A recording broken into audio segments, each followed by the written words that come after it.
All right, shall we move to the roll call, please? Jackie Nunez. Present. Clifford Robbins. Here. Rafael Reyes. Here. Susan Rowinski. Here. Greg St. Clair. Present. All right, moving on to the minutes. Do I have a motion to approve? So moved. I Do we have a second? second the Yes, motion. sorry. I second the motion. Okay, I should have asked if there were any edits to the minutes. No? All those in favor? Aye. Aye. All right. My first task as chair. Moving on to public comment for any items not on the agenda. No, I have nothing. All right, then we are moving on to the traffic action plan review for Bay Meadows. Good evening, Commissioners. My name is Bethany Lopez. I'm the Senior Engineer overseeing traffic for the Public Works Department. With me today, I have Ryan Brunmeyer. He's our Assistant Engineer in Traffic, and he will be presenting on the Bay Meadows Traffic Action Plan. Also in the audience is Sergeant Shannon Hagan. He will be here to answer any questions, should there be any, about anything regarding police matters. With that. Good evening, Commissioners.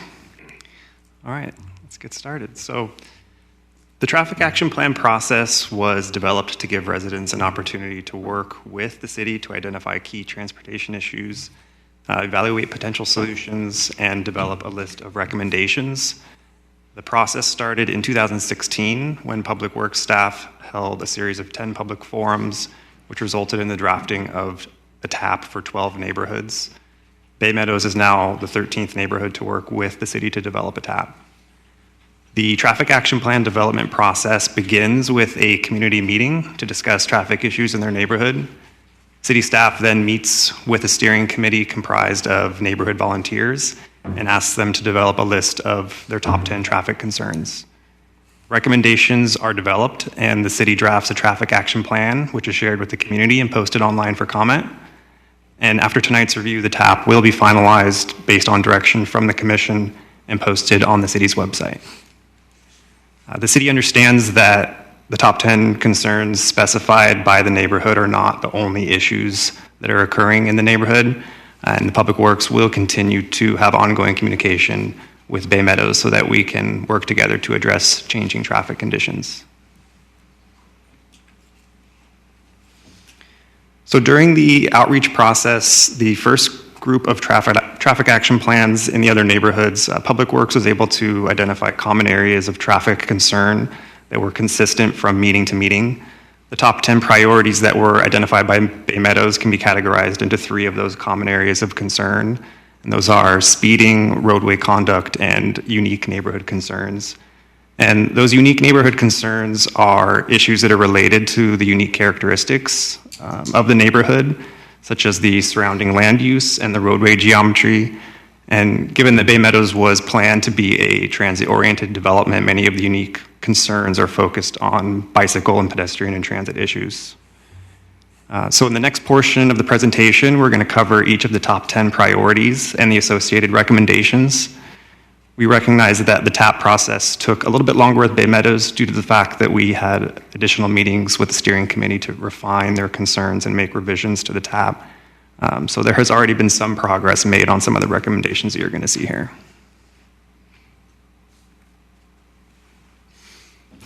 The first priority location is at Bay Meadows Park on 28th Avenue.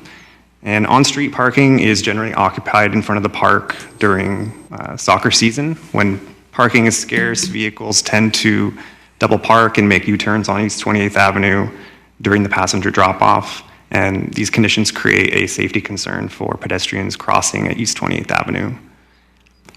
For the recommendations, Parks and Recreation has been working with the San Mateo County Event Center on an agreement that would allow park visitors to park in the Event Center parking lot during the high field use periods. And Public Works staff will also identify locations for loading zones to provide some dedicated space in front of the park for passenger drop-off during high field use periods. The second priority location is the intersection of Bays Road and Franklin Parkway. Bays Road is a 2-lane road controlled with a stop sign, and Franklin is a 4-lane road that is uncontrolled. The main issues are pedestrian safety concerns at the uncontrolled crossing and the difficult nature of making a left turn from Bays Road onto Franklin Parkway. The recommendations include reviewing the existing pedestrian crossing warning signage and pavement markings to ensure that they meet current standards. The stopping site distance will be evaluated to determine if removing trees from the center median will address some visibility concerns. And the center median will also be evaluated to determine if a pedestrian refuge island can be constructed. And then some potential recommendations may also include the installation of flashing beacons at the uncontrolled crossing.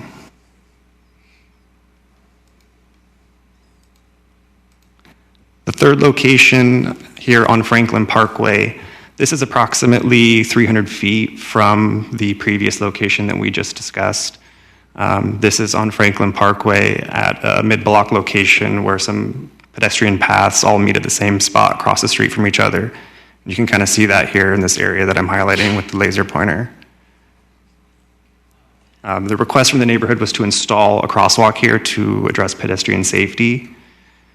So the recommendations include collecting pedestrian counts and analyzing the stopping site distance at this location and at the intersection of Bays and Franklin that we just discussed in the last item, identified in priority number 2 to evaluate which location should be designated as a pedestrian crossing given the proximity to each other. And then we will focus the crosswalk improvements at one of locations. Potential recommendations here may include a new marked crosswalk, curb ramps, and flashing beacons. Priority number 4 sort of encapsulates the whole neighborhood, and that's pedestrian and bicycle safety concerns for east-west connections across the Caltrain tracks. The neighborhood initially requested a safe route to access the retail and commercial area that's on West 25th over in this area that's kind of out of the shot here. Recommendations include new grade-separated crossings at 25th, 28th, and 31st. Those are all under construction currently.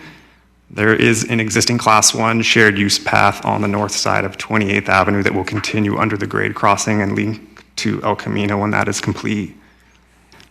In addition, the 28th Avenue Bike Boulevard project is currently in design, and that will provide bicycle access west of El Camino. All of these improvements are planned to connect with the future location of the Hillsdale Caltrain station when 28th Avenue will become the primary east-west bike ped route along this corridor. In addition, the bicycle master plan is currently being updated, and the proposed bicycle network identifies Flores Street as a future bike boulevard. That's this roadway right here that'll provide some north-south connectivity between 28th Avenue, which is located right here. This will be the east-west, and this will become north-south.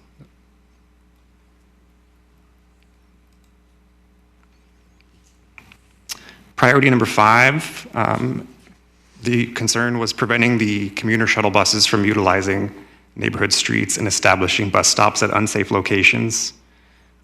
This recommendation has partially already been handled by police department, who has coordinated with the private shuttle companies to relocate some of those shuttles onto the San Mateo County Event Center. And Public Works will also be coordinating with Samtrans to advocate for some additional Samtrans public bus routes along Saratoga, Franklin, and Delaware.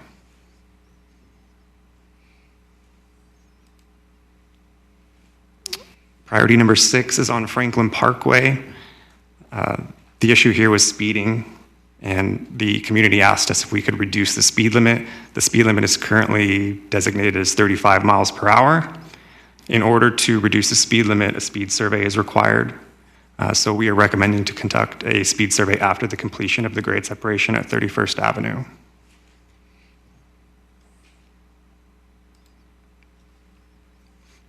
Priority number 7 is located at Paddock Park. This is on Bays Road. And the main issue is vehicles are failing to stop at the existing stop signs on Derby Avenue and Landing Avenue.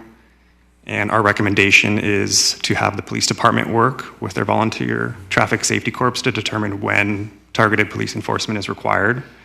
They will conduct an initial assessment to determine peak times when the violations are occurring, and then they will conduct rotating targeted enforcement at those intersections.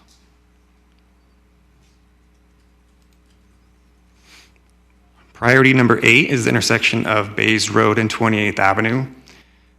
Bays Road, again, is a 2-lane road. Here it's controlled with a stop sign. 28th Avenue is a 2-lane road as well, but it is not controlled by a stop sign at this intersection. And the main issue is pedestrian safety concerns and the difficulty of making a left turn from Bays onto 28th. Recommendations here include installing flashing beacons at the uncontrolled crossing. Public Works will review the existing pedestrian crossing warning signage and pavement markings to make sure that they meet current standards. And we will also be performing a stop sign warrant evaluation after the grade separation at 28th is complete, as well as the station relocation.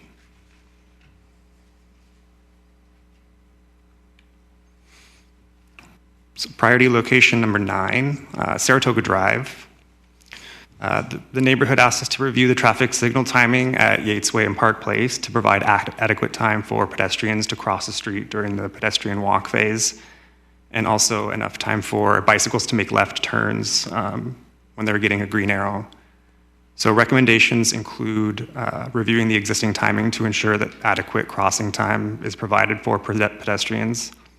And Public Works has also received some funding for fiscal year 1920 to update the traffic signal detection equipment. And that updated equipment will allow for some optimized bicycle timing at Yates Way and Park Place.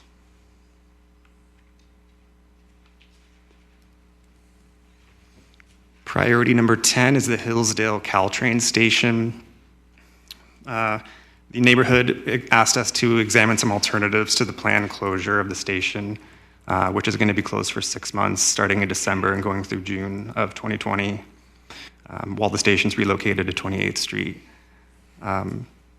Public Works staff did coordinate with Caltrain to advocate for some additional service. However, their operational analysis showed that Belmont was the preferred location to minimize delay system-wide. So city staff will continue to participate in active, ongoing planning meetings with Belmont and Caltrain to plan for the station closure. And some mitigations that are going to be in place during the closure include some additional Samtrans bus service on El Camino, coordination with public and private shuttles, and some additional shuttle service between Belmont and Hillsdale.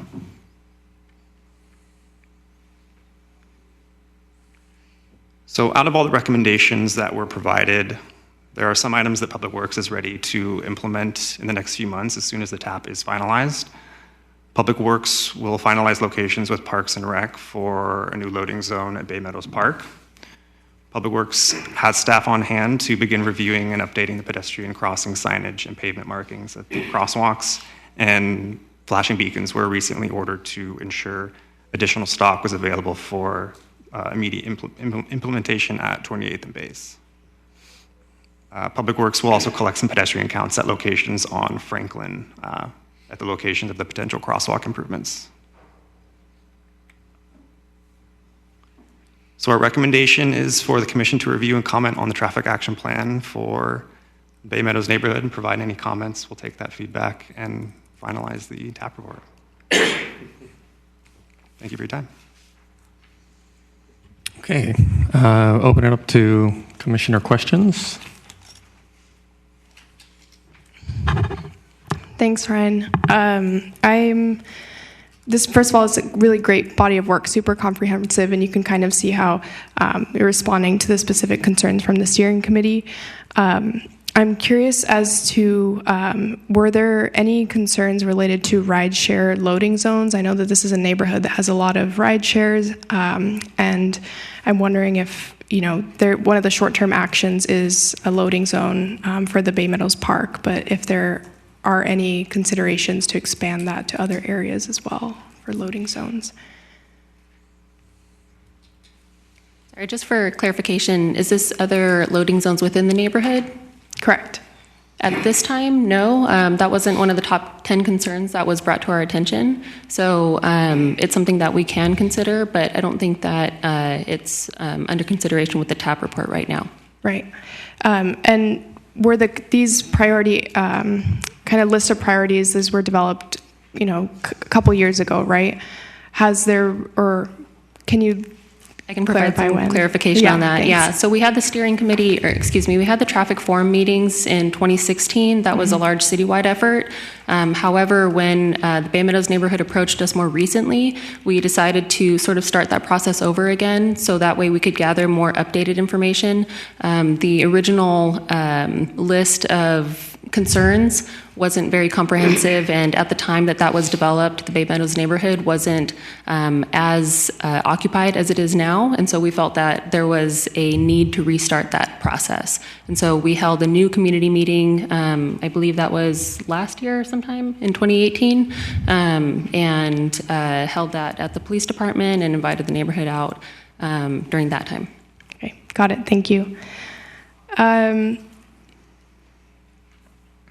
I'm curious as to location number 7, where there's violations of the stop sign, of stopping at the stop sign. I'm not sure the feasibility of this is there a feasibility of going beyond just enforcement and putting actually a traffic light, or is this kind of the best option for this area? I think the enforcement is an important first step that we can consider, and that we can that our police department can deploy to initially address this.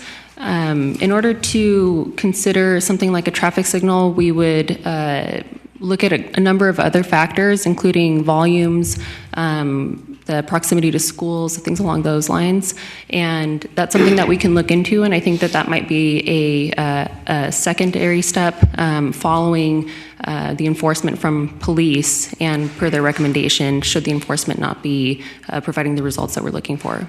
Okay. It would seem that if it seems that there's a highly trafficked or high volume of violations, I think that would be a good option for this to look into. And then finally, around, I forget which priority location it was, but it was for safety of bus stops. And I'm wondering if you could tell me a little bit more as to why the bus stops were considered unsafe. So I think this was referring to, I'm going to scroll through here. Which item is that? Wrong way. So this was more referring to the commuter shuttle buses. They were using 28th Avenue to pick up employees that were housed in the Bay Meadows neighborhood. And ultimately there was just concern from the residents that the buses were parking illegally, parking in red zones, things along those lines. And there were preferred locations for them to park rather than in the neighborhood and double parking and things along those lines. So that's where PD stepped in to help move those shuttles to a more optimal location. So the other item of establishing bus stops is more referring to the fact that Samtrans doesn't really have a lot of bus routes through the Bay Meadows neighborhood right now. They have one route along Saratoga, but they don't have any that go down along Delaware or on Franklin right now. And I think the thought is that there could be additional routes through that area, especially with the train station moving and the desire for more people to take transit. So. I would just say that, given that this is a transit-oriented development neighborhood, really making sure that the residents have access to public transit, especially Samtrans, since Hillsdale will be closed. And I would really encourage staff to really work with Samtrans to ensure that those bus stops are widely placed throughout the neighborhood. Thank you. Thank you. The beauty of these traffic action plans is that they are the ultimate city staff coordination with the affected residents. I mean, it's great. I've been watching this for years now.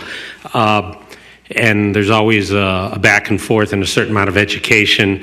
I don't think most folks appreciate the statutory and policy protocols before you can just throw up a stop sign or change the speed limit. But they get educated, and the staff and then the commission gets tons of input about the actual neighborhood. So my question is, after going through this process and then restarting it, which sounds like you've done with Bay Meadows, are there any areas of significant disagreement between staff and the recommendations you've listed and the 10 items and the steering committee or other significant groups? Is there something, because I don't know that we as a commission really should be overriding either the staff or the local residents, but I'm curious, is there an area of contention that hasn't been resolved? I think that's a good question. I think we... I asked it. Go ahead. So, as Ryan mentioned in the presentation, we did meet with the steering committee more than one time, which is a little bit different than other processes that we were involved in with the previous traffic action plans. And I think the point of that was really to get it right on our part. So we wanted to make sure that we heard loud and clear from the neighborhood what their concerns were and made sure that we were addressing those specifically. We met with the neighborhood to discuss those and our recommendations following that. And I think that we did come to a consensus about what our recommendations were. So this is certainly not the first time that the neighborhood has seen this, or the steering committee, has seen this. And I think that, we will hear from the neighborhood, I'm sure, but I think that we did come to an agreement about what a lot of these, or all of these recommendations are in here. So. Okay, thank you, Mr. Chair. Commissioner St. Clair? Thank you again. Question for you. On the report, we had some of the breakdown of costs, city staff, time, and stuff. Was that already costs already incurred, or is that cost for further development of it? So those costs are estimates at this time. Those are not costs that are already incurred. And the purpose of those is really just for project planning purposes in the future. So you'll see that there's also funding sources identified. So Measure S funding is one of the primary sources for traffic action plan implementation. And again, the purpose of it is just for project planning at this time. A lot of the stuff that is on the traffic action plan that is in development, I can see why, because Bay Meadows is brand new. You're getting the baby steps in the neighborhood, and all of a sudden you have to learn to make things work.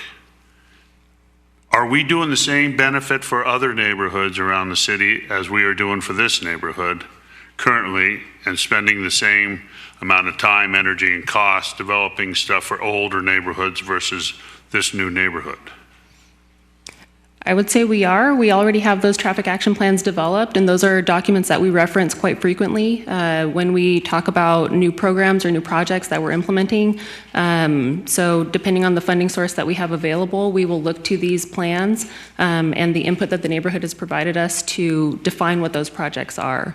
So this is just really the first step in defining this program, and as funding becomes available and as we're looking for projects to move forward with, we will be looking at all these, all of the traffic action plans. The reason I say that, because I was originally on the original traffic action plan committee to develop this whole thing in the first place, because of certain neighborhoods have been inundated with traffic headed toward the bridge and stuff like that. And then we analyzed the whole city. We got feedback, little and heavy need for other places. So I can see where a lot of the issues in Bay Meadows are new development, new planning. Having a park go in and not have adequate enough parking makes it say, hold it, someone maybe didn't think about that ahead of time, because you have a beautiful new park, people are going to use it, where are they going to park if you don't have the spaces? There's a difference. But a lot of the actions are also police actions. Whether people are running stop signs, it's just getting police action, it's not a major event. If you look at a crosswalk and you say, hold it, it's needed here, necessary, because there's a school, there's a lot of action, there's a lot of people walking from here, then you could say whatever the standards are that the city is going to state, we need the crosswalk. We need more than a crosswalk. We need the flashing signs to stop, because those are high volume and cost. Then we need it. And it's a no-brainer. But if it's something that's already standard that the police handle it, it should be just the police handle this. If the recommendation is a 35 instead of a 25, if that's the standard, what is the purpose to say we want it other than we want it to go slower for some reason? If there's a major reason that's a crosswalk to a lot of kids going to school, then you have in that area, it slow down. But if not, if it's standard, it's standard. That's the way I look at it. I'm a firm believer not to have any buses in neighborhoods and put buses away where people can walk to and get to the buses if the buses are coming through, because we've had so many issues with the big buses coming through other neighborhoods carefree and hitting cars and almost pedestrians, and I would hate to see that in a brand new neighborhood. So that's my opinion. Thank you. Commissioner Rurinski? I have no questions at this point in time, just because of the amount of interaction that went on between staff and the steering committee. So I'm just going to I'm just going to wait and hear from some of the residents. I see some of them there, and hold any questions and comments until then. I have a couple questions. In the interest of full disclosure, I live in Bay Meadows, so I'm quite familiar with many of these issues. Can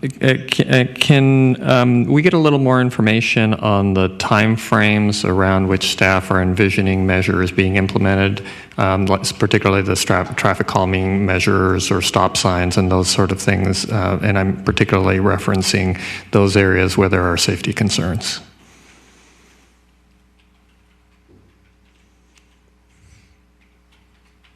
So we identified a couple of the short-term implementations that we're looking to do in the next few months.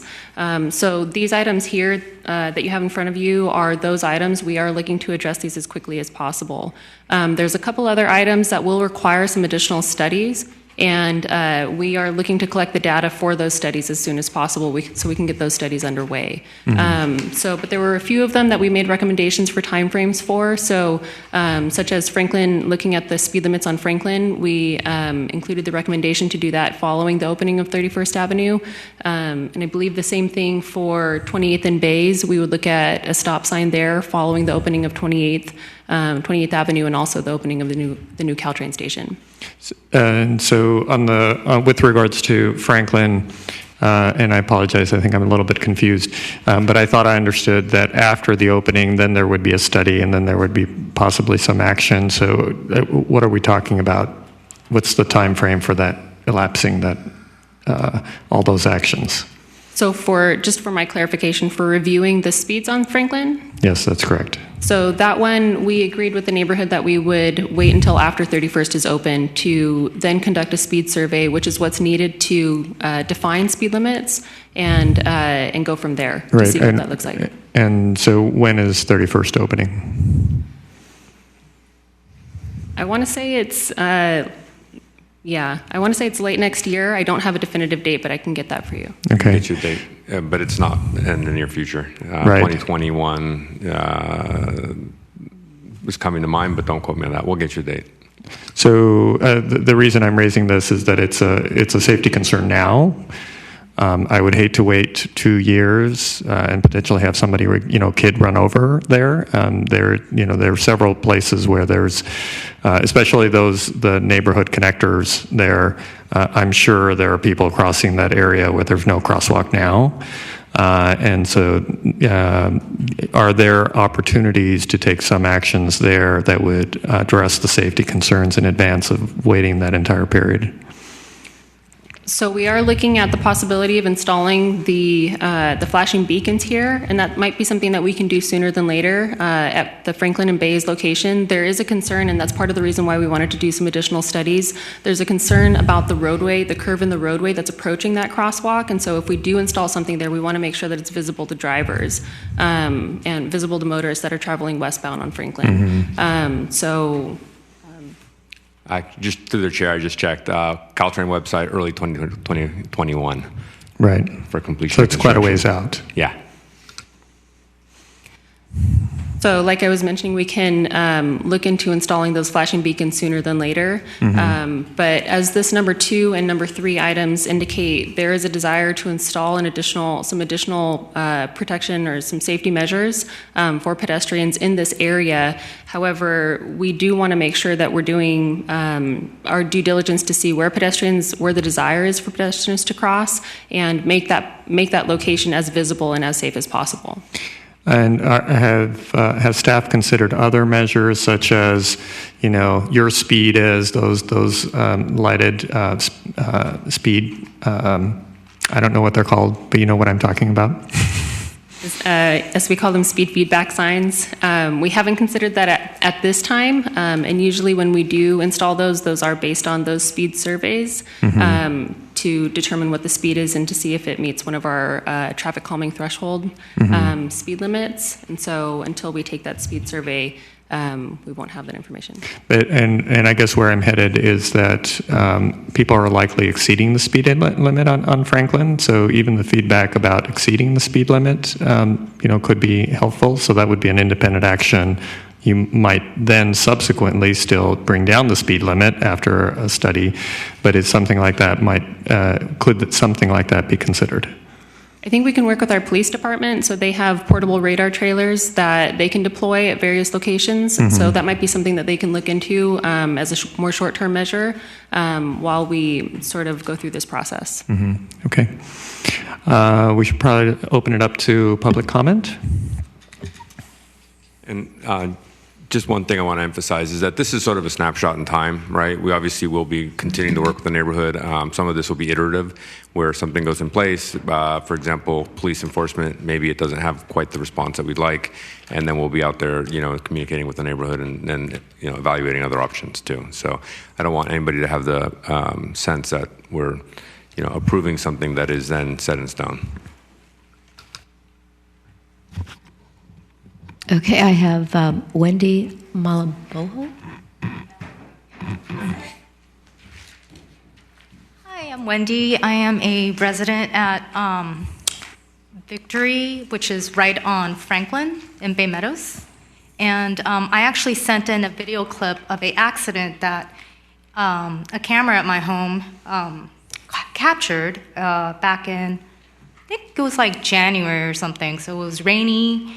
And there was a speeding car that came, it was going pretty fast, and it lost control, like right after the turn, and our camera captured it, where it hit the medium on the left, it was going west, and it bounced off to the point where it almost hit a family of 3 with a stroller, if you're looking at that screen, right where that little curve is, near those townhomes. That van bounced off the left side and went over to the right and almost took out that family. And so people are most definitely speeding down Franklin. You could put your studies in there all you want, but nobody is going 35 unless you live there and are conscious of the fact that people walk across that crosswalk all the time. It is a daily occurrence that we see near misses. And it would be really sad if someone actually got hurt or died before something happened. Really, really bad for the neighborhood. I can't stress how often I see speeding cars, even police. And the lights aren't on, it just happens. So please do something about that. It is, and then people also cross, not right there, but kind of I think your slide 6 or, yes, right there as well. And then also where the Franklin parking lot comes out. Because there's a long stretch where there's no crossing. So people are just crossing in between. And that's okay when it's straightaway, but at that turn, super dangerous. There's actually a little sign that has, that's a pedestrian cross sign right at that little curve right there. But from where that sign is to where the crosswalk is, it's a really short distance. So when cars speed down, they can't stop fast enough while people are crossing. So I think that sign needs to either move further away before that little curve happens, so that they know, hey, there's a crosswalk. Because there's a lot of cars that go by there because of the ride shares They're not familiar with this area at all. So they're just like speeding down and it's like, oh crap, there's people. And then I've actually personally experienced where they go around a car that is stopped and they will go around them and almost hitting me. So this is a major concern for the neighborhood. Please take it seriously. Thank you. Jason Pack.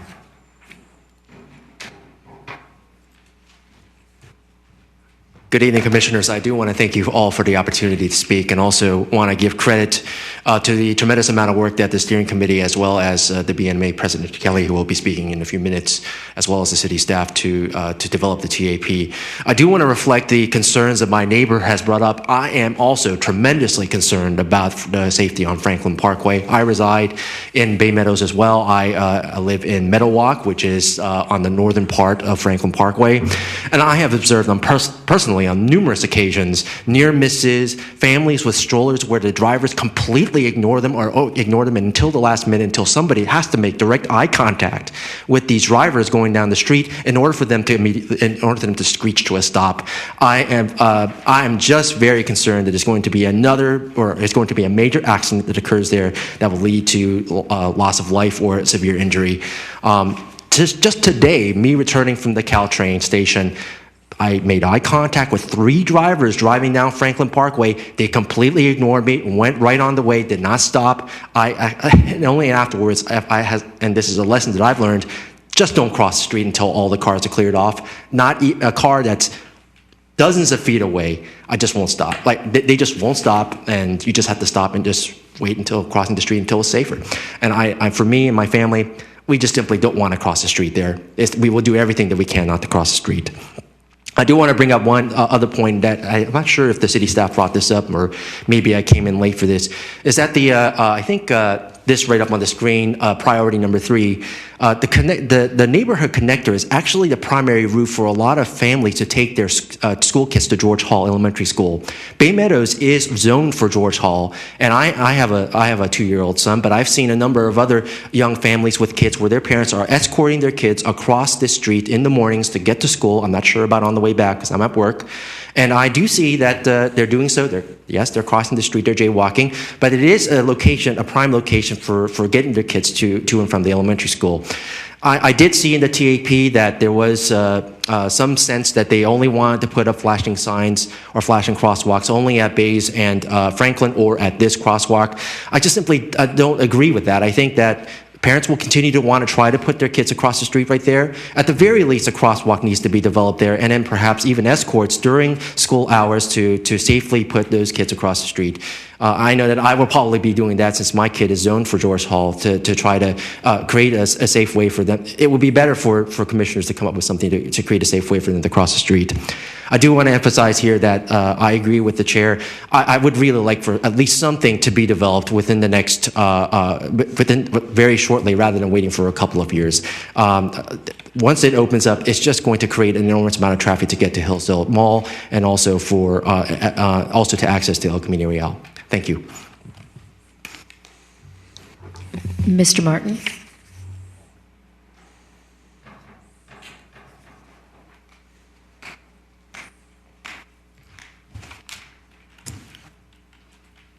Oh, hello. This is my first time here, so apologies. I have come here because I wanted to comment not specifically on this neighborhood, because I don't live in this fabulous neighborhood. Definitely, I live in San Mateo, over by, off of State Drive, over by the high school. It's off of Poplar, like between those two things. I would like to know 2 things. One, is there going to be more research done in other neighborhoods? I would like to know if there's more research being done in other neighborhoods similar to this, because I've lived on the same street for about 4 years, and there's been several accidents on the street in front of my apartment the entire time I've lived there, and it is known from every neighborhood, from every neighbor there, that those accidents happen. So I would really much like that to be investigated, or to know if it is on the docket to be discussed in the future. So it would be good to know if there's a public schedule for those type of reviews to be recurring. The second thing I wanted to ask is because of the very obvious accidents and things like that, it would be good to know whether or not we are collecting data so that these situations can be brought up automatically based on actual traffic accidents, since there are several. That is it. Diana Pettit.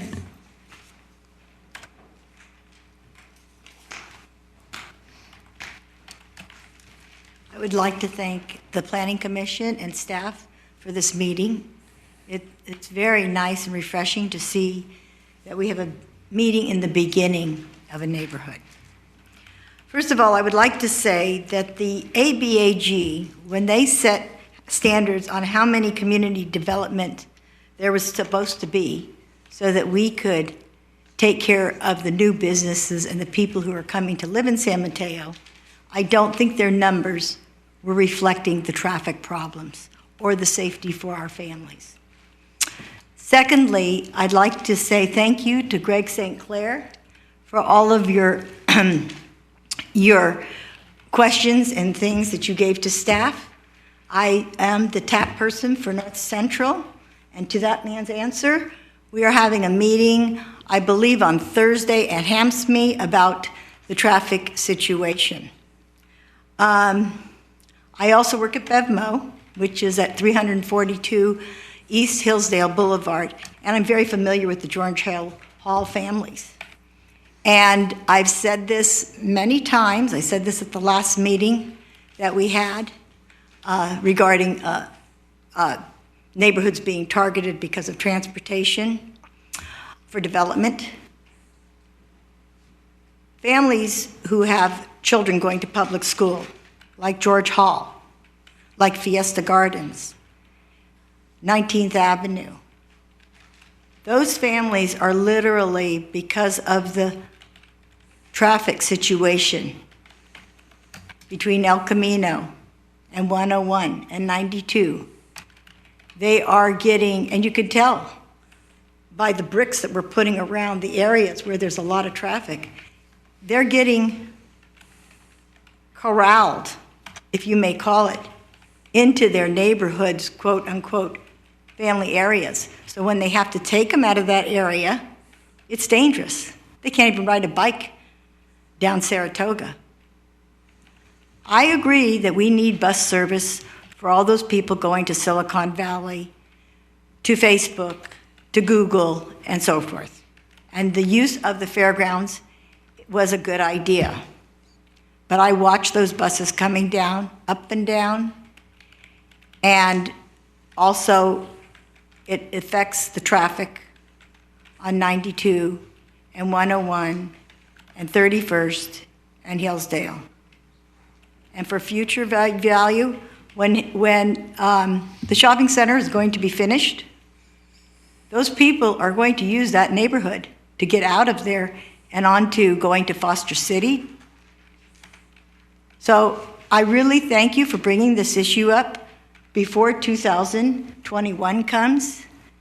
But to the man's answer on State Street, North Central has had hardly anything between 3rd Avenue and Peninsula Avenue done.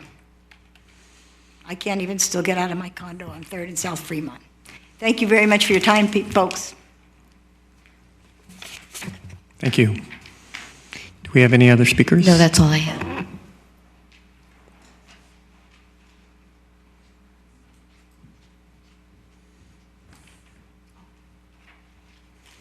Kelly Moran. I'm Kelly Moran. I'm the president of the Bay Meadows Neighborhood Alliance, which is the neighborhood association for Bay Meadows. And I'd like to request a few extra minutes so I can cover all the neighborhood issues that I've been delegated to bring here and to answer some of the questions that came up. Thank you. So first, Bay Meadows Neighborhood Alliance is the neighborhood association for Bay Meadows. We've got about 750 homes built, so our population is somewhere up in the 1,500 to 2,000 people range. We've grown really, really fast. In 2016, when the city announced the traffic action plans, they called them traffic and not safety, and they announced them and did the mailings before our addresses were even in the mailing system. My address, I've lived there for 4 years, got into the mailing system 3 months ago, thanks to the help of Kathy Kleinbaum here, and I really appreciate that we're finally getting notices straight now, so that's why we weren't involved at the beginning. I do really want to thank the staff before I proceed. Bethany, Ryan, JU were actually all really supportive and very communicative with us, and I really appreciate the work they've done and their commitment to us to continue follow through. So if I say anything negative, it's really not about them and working with them. It's more about we need to move faster. We recognizing we were getting a late start and trying to bring things up to speed, we actually did our own online survey with SurveyMonkey, had 150, I think, respondents, and came up with our top 10 priorities. We invited the staff to our own neighborhood meeting, invited everyone in the neighborhood, and did a quickie traffic action plan priority list. That was in October 2017. It took till February 2018 to have the first meeting with the staff, and then we waited an entire year until March 2019 to receive the draft plan and have that follow-up meeting with staff, which was super beneficial. But I just want to emphasize that we didn't do anything unusual here. I recognize the city staff had a lot of other stuff going on, but we were not the source of delays here. And then we waited another 6 months till we got to the meeting tonight. So it's been 2 years since we surveyed the neighborhood, and that's why you're hearing a lot of frustration there. In Bay Meadows, 80% of the residents are under 45. More than half of them moved to Bay Meadows either to have a child within the next 2 years or child in hand. So we have literally hundreds of children that are not quite school age. They're just starting to go to school right now, and that's why you're hearing about crossing and getting to George Hall School. That little trickle is going to be a tsunami in the next several years. We are petrified for the safety of those children. We're also petrified for the safety of the children that come from all over San Mateo to use the Bay Meadows Park for recreation. It's heavily used by soccer groups. That's happening right now. Show up between 4 and 7 p.m. and you'll see what I mean. It is so dangerous crossing the street now before the train station opens, and we're going to have a flood of vehicles going down 28th to the train station. So because this is a transit-oriented development, I was on the Planning Commission, by the way, when we designed Bay Meadows, and I was on Public Works Commission when we did the street layout. So I'm very familiar with that, and I recognize that we made some mistakes when we did that. One thing that is sort of a deliberate mistake is that we did not provide parking for the park because we wanted to leave open the future of the park and because we recognize that this is transit-oriented development. So surface parking is not part of what we do in transit-oriented development here in San Mateo. So that's why there's not a parking lot in the park. So when we became concerned about the safety of the children, and before the traffic action plan even started, we negotiated with the event center, the master developer, the soccer groups, and then went to the city and said, we worked out a deal. The soccer groups are willing to park in the event center. The event center is more than willing to host them, especially for a small fee.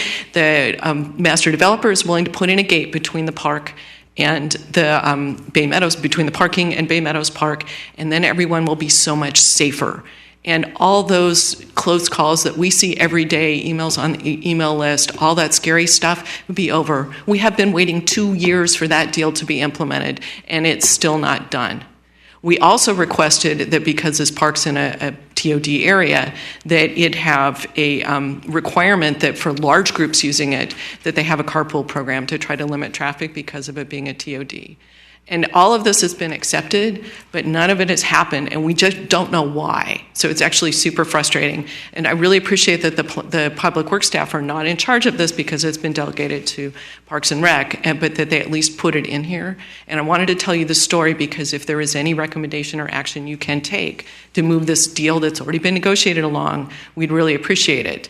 We are most concerned about the fact that the city's negotiating an easement right now in association with the sewage tank project that it's putting going in there. And it doesn't seem that this parking deal is part of that, or the safety for children using the park is part of that deal. And that seems like a really big oversight, because it could mean that this unacceptable situation is destined to go on for several more years because of truck traffic within the event center serving the sewage tank project, which I could tell you more about if you really wanted to know. So that's the timeline.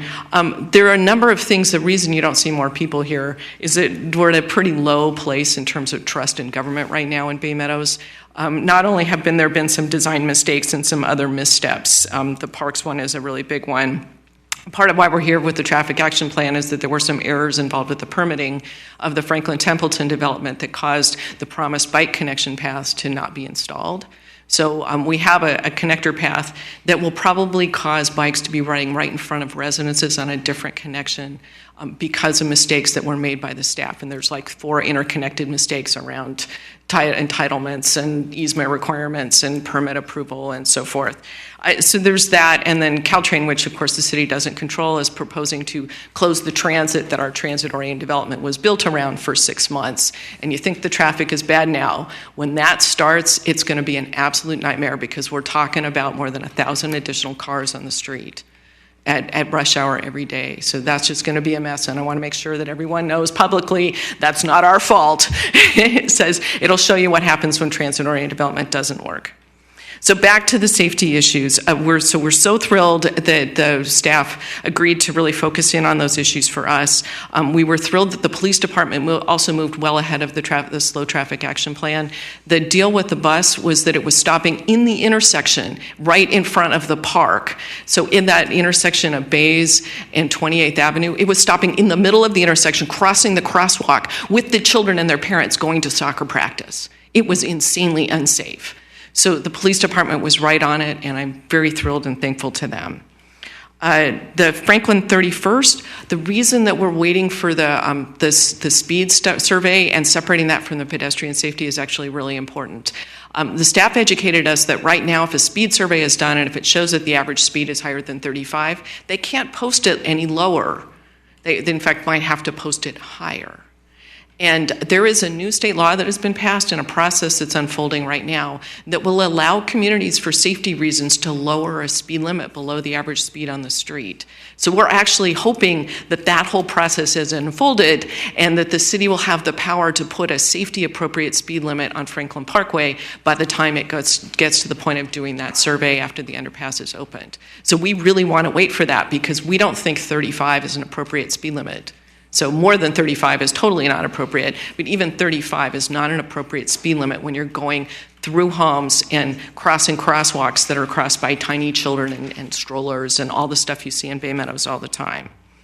So in closing, I just want to say that the main message here is that our neighborhood is really seeing a need for action. So we appreciate what's here. We really appreciate what the staff has done, but we think that the action commitment here is very weak. So we have the very real possibility of children being hit and killed. We have a neighborhood full of parents with strollers and really young toddlers running around, and those are turning into school-age children who are commuting right across Franklin to George Hall School, and thousands of San Mateo children who live all over town who are running into mortal danger crossing to play soccer at our neighborhood park. And we are very eager for the city's support to fix those things. And we will promise that our neighborhood will continue to be good partners. You know, we've done a lot. We negotiated deals. We've done a lot of work to make things as safe as possible. And so I bring you my promise that we will continue to do that. And doing that is really important for the city if you're going to achieve the goals of the Climate Action Plan that you're going to talk about next. So thank you very much. Thank you, Kelly. Any other public comment? That's all I have. Looks like we have.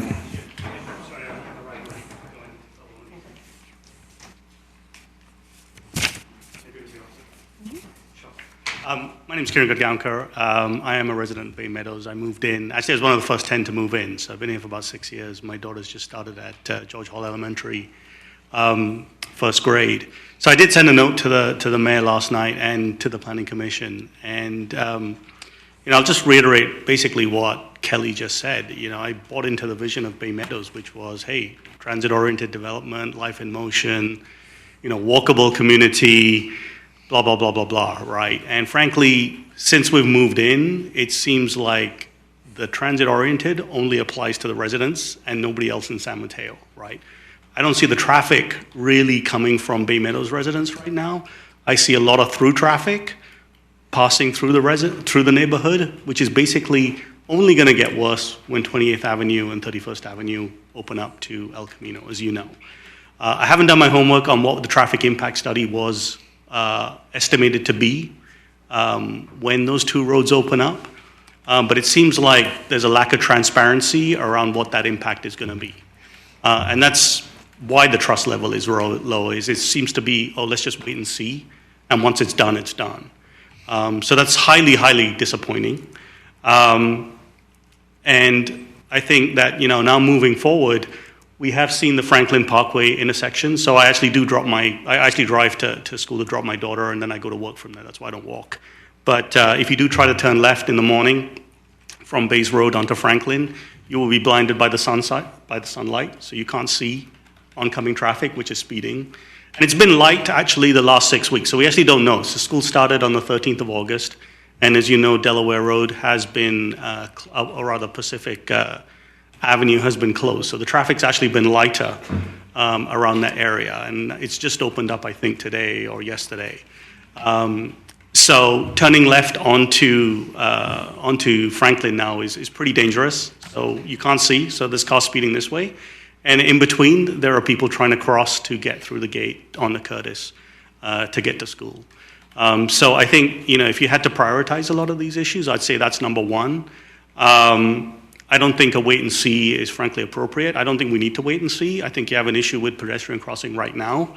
And frankly, at this rate, it's only a matter of time before someone gets T-boned on that road. And we'll just wait and see what happens. But frankly, overall, really, really disappointed in the amount of effort that the residents have had to put into the community right now. I don't know why this was not taken care of at the planning stages. First of all, it was the sewage tank issue. Then it was the aquatic center issue, which I guess is still going on. We now have the traffic issue. And I won't get into the parking issue, but that's a parking issue for residents too, right? Again, the residents are not allowed to park on the street. So visitor parking is not available. There's no visitor control. But people who are passing through the neighborhood, free to park there. So I'm penalized as a resident. I'm not able to hold a kids' party on a Saturday afternoon because of the 2-hour parking limit. My guests can't park anywhere, right? So we'll leave the parking issue aside. I know it's a separate issue. But one thing I would say is that I keep hearing is, oh, that was what was written into the plan way back. That was what was written into the plan way back. And that seems to be a big reason for the excuse for no action. Thank you. I'm sorry we're running out of time. All right, thank you. Okay, thank you. All right. Any other public comment? No.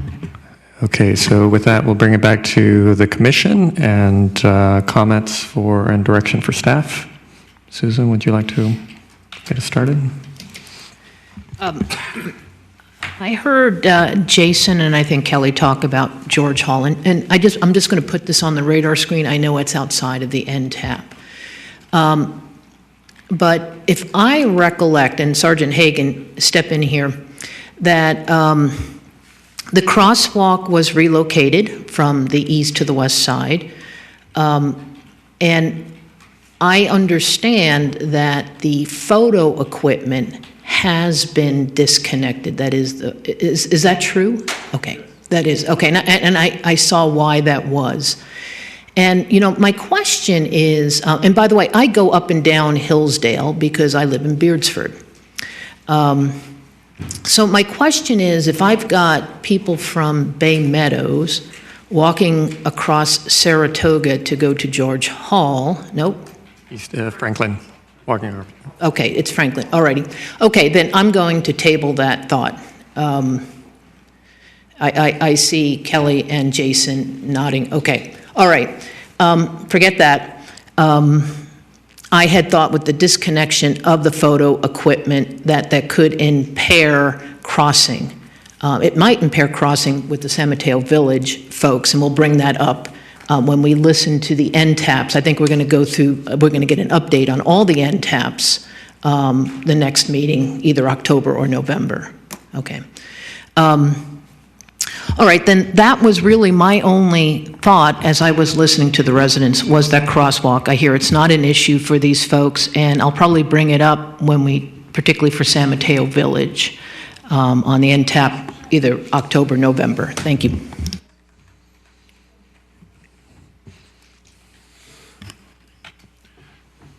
First of all, thank you all for coming up and your concerns. It's warranted, a lot of this stuff, very much so.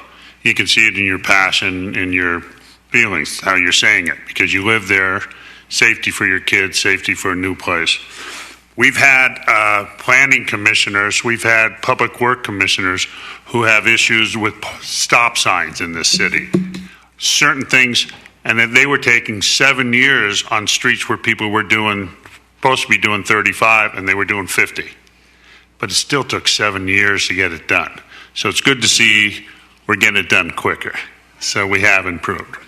It's also kind of tough to say when you go back and find out that the planning a long time ago said, hey, traffic-oriented committee issues, and there's a trade-off. When you have less parks and you have a beautiful brand new park, people want to use it. But it's a little failure when there's no parking, because then the cost to the developer now drops onto the cost of the city or whoever's paying for it. Same with some of these crosswalks and flashers and stuff like that. Kudos to the police, because when you have the bus coming in, as the police can do, they can enforce it real quick, and they've jumped on it in other neighborhoods, so thanks to the police department. Also, kudos to the police, because they try their best once they find out about a problem. They'll send the guys there once they find out about it. And still, you're in the learning curve on a lot of this stuff. It's brand new. You guys are seeing it firsthand. It's a big city. They got other things going on all the time. And until they know there's a problem, they're dealing with everything else too. As other neighborhoods are saying, hey, what about us? We got problems too. And that's how this whole thing develops into something that can work. We got a couple, we wish that developers would have thought about connecting on the street.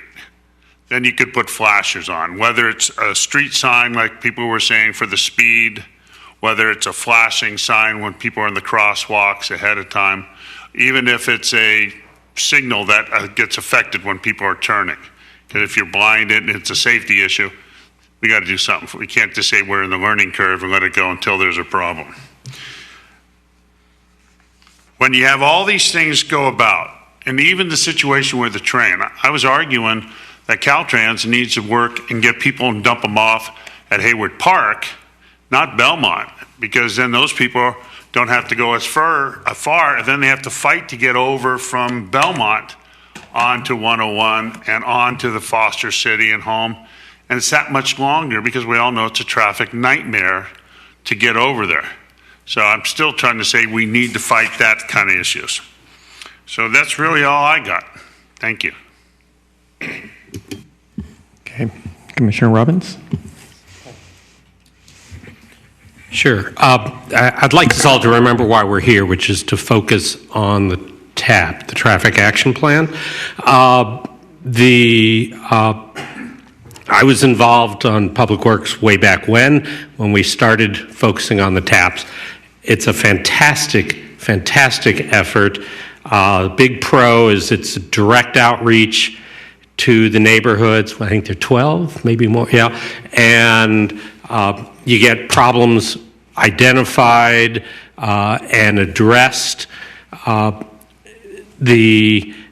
a way that just wasn't happening for years before that, when you just had isolated incidents in response. The big con, of course, is that people's expectations, once they have that meeting, they have the meetings, is they want it resolved right away. And the city doesn't have the resources or the ability, often under statute, to be as responsive as those folks would like, particularly given the 11 other areas that are also being addressed. So that's the tension. What I heard tonight, and trying to focus on what we've been asked to do, is to give direction. I've heard no substantive complaint on the priorities or the responses. The complaint, understandably, because it's going to happen in every one of these TAPs, and has already, is on timing and wanting it done yesterday or sooner than 2 years from now, whatever. God bless us. Hope we can do it. We'll take it up to the council and try and get those resources.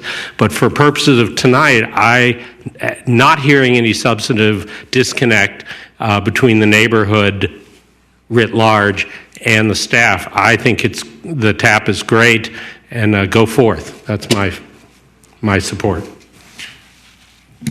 I had one thing I forgot to mention. Is there a way that on Franklin, because it is a way for the neighborhood to get to school, we had that Safe Routes to School program. Is there a way that we can correlate that into that situation on Franklin? There are opportunities for Safe Routes to School funding. I don't know off the top of my head if this route has been identified in the George Hall Safe Routes to School, but I think that we can take a look at that, and if that opportunity presents itself, I think we can utilize that funding to try to do some of the recommendations that we have here in the report. Because wouldn't that be a better way to get the funds quicker if we could and start it up? Because it seems like everyone's saying, hey, this is a route. So yes, absolutely. That's one methodology that we can utilize. We also do have, like I was mentioning, funding through Measure S, and that is funding that we receive every year. So that's something that we can also look at. Thank you. I'd just like to thank you for coming and sharing your concerns. And I can tell that, from hearing your concerns that this is just so important, that this is an iterative process that has taken a long time. And I would just echo what Commissioner St. Clair said. I had written Safe Routes to School here in my notes, so I really urge for us to look at that because there are families in danger, there are hundreds of kids in danger, so I really I would recommend looking into that. Also, as much communication that can happen. I know that there's so much communication that goes into this and that already has. Keeping updates regularly, I think, would be really important. Thank you. Thank you for all, to staff and for the community to come here to comment on this. To be perfectly honest, I'm pretty uncomfortable with where things are right now. I want to echo, some of the comments made, when in 2014, when I was taking my son to Paddock Park, he was sometimes the only kid in the park. Now it is packed, constantly packed. And so there is a huge number of children that are about to enter school age or already entering school age. My son is now entering kindergarten. And I think some of the things that the community is asking for are frankly pretty low cost and easy to implement things. So I'd really like to hear from staff and perhaps PD on what kinds of actions are actual near-term actions that the city could take, particularly looking at Franklin. And I'd also like to hear more about the issue of the access to the event center and access to the park, which was raised by Kelly Moran.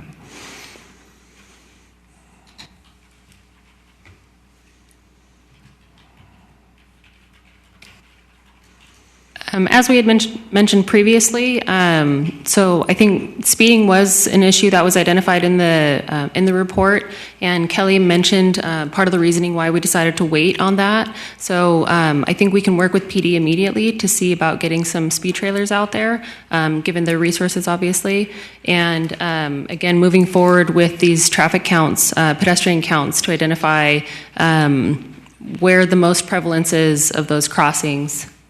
Yeah, I mean, we heard the comments today that there's concerns about the crossings in the schools. And again, this is a dynamic process. So I think we can take the feedback from tonight, look at short-term measures that we might be able to do at some of these, focused areas. We are also wanting to be sensitive to the fact that there are multiple public processes involved here, right? We had the whole TAP development process with a lot of input. Tonight it is another opportunity for public input.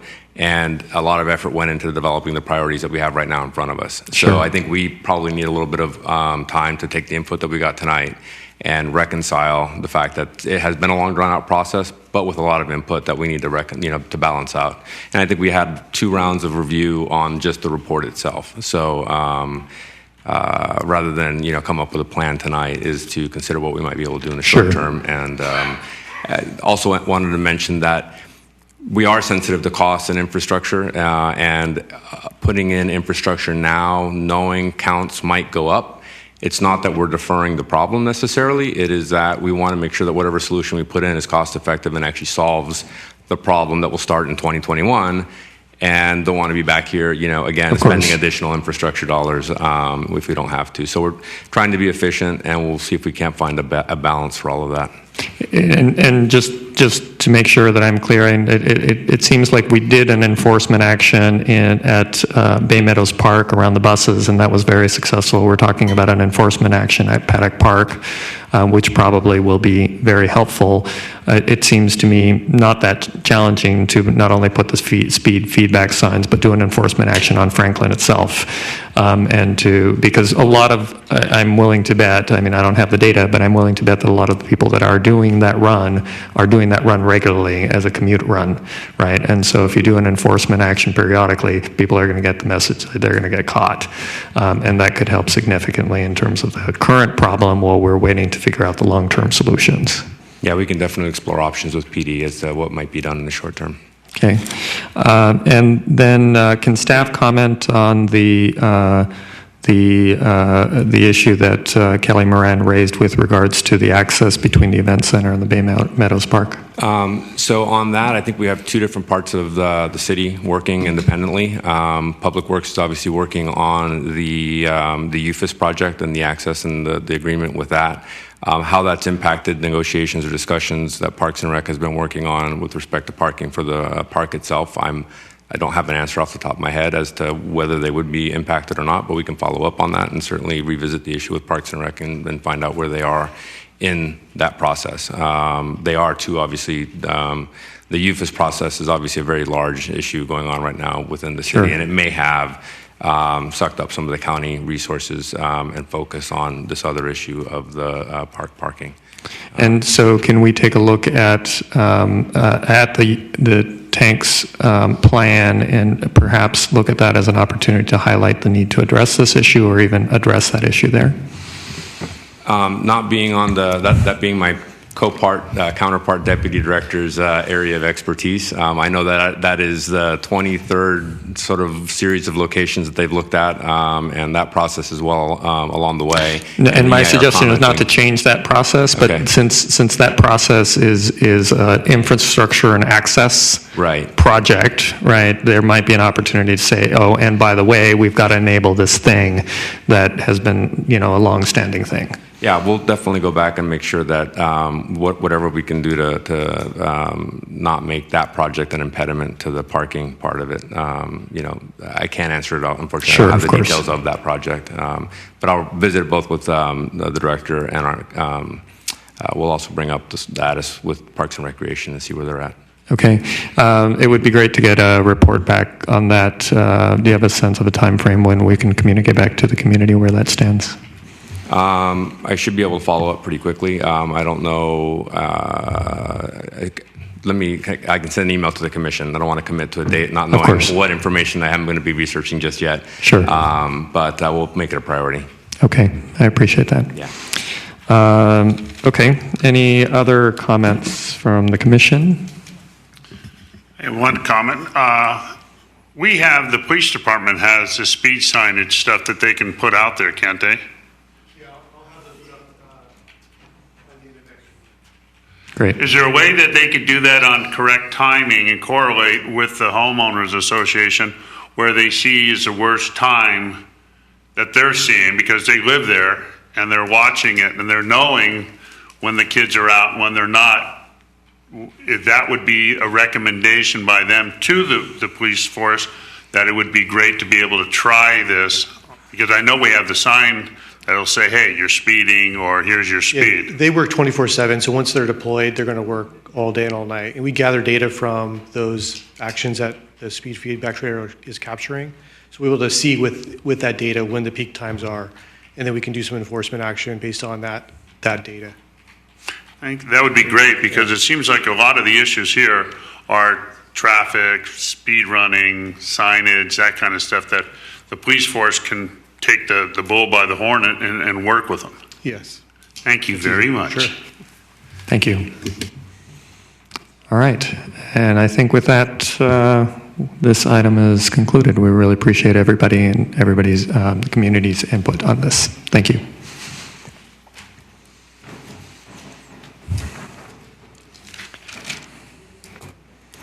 All right, so with that, we are moving on to the Climate Action Plan.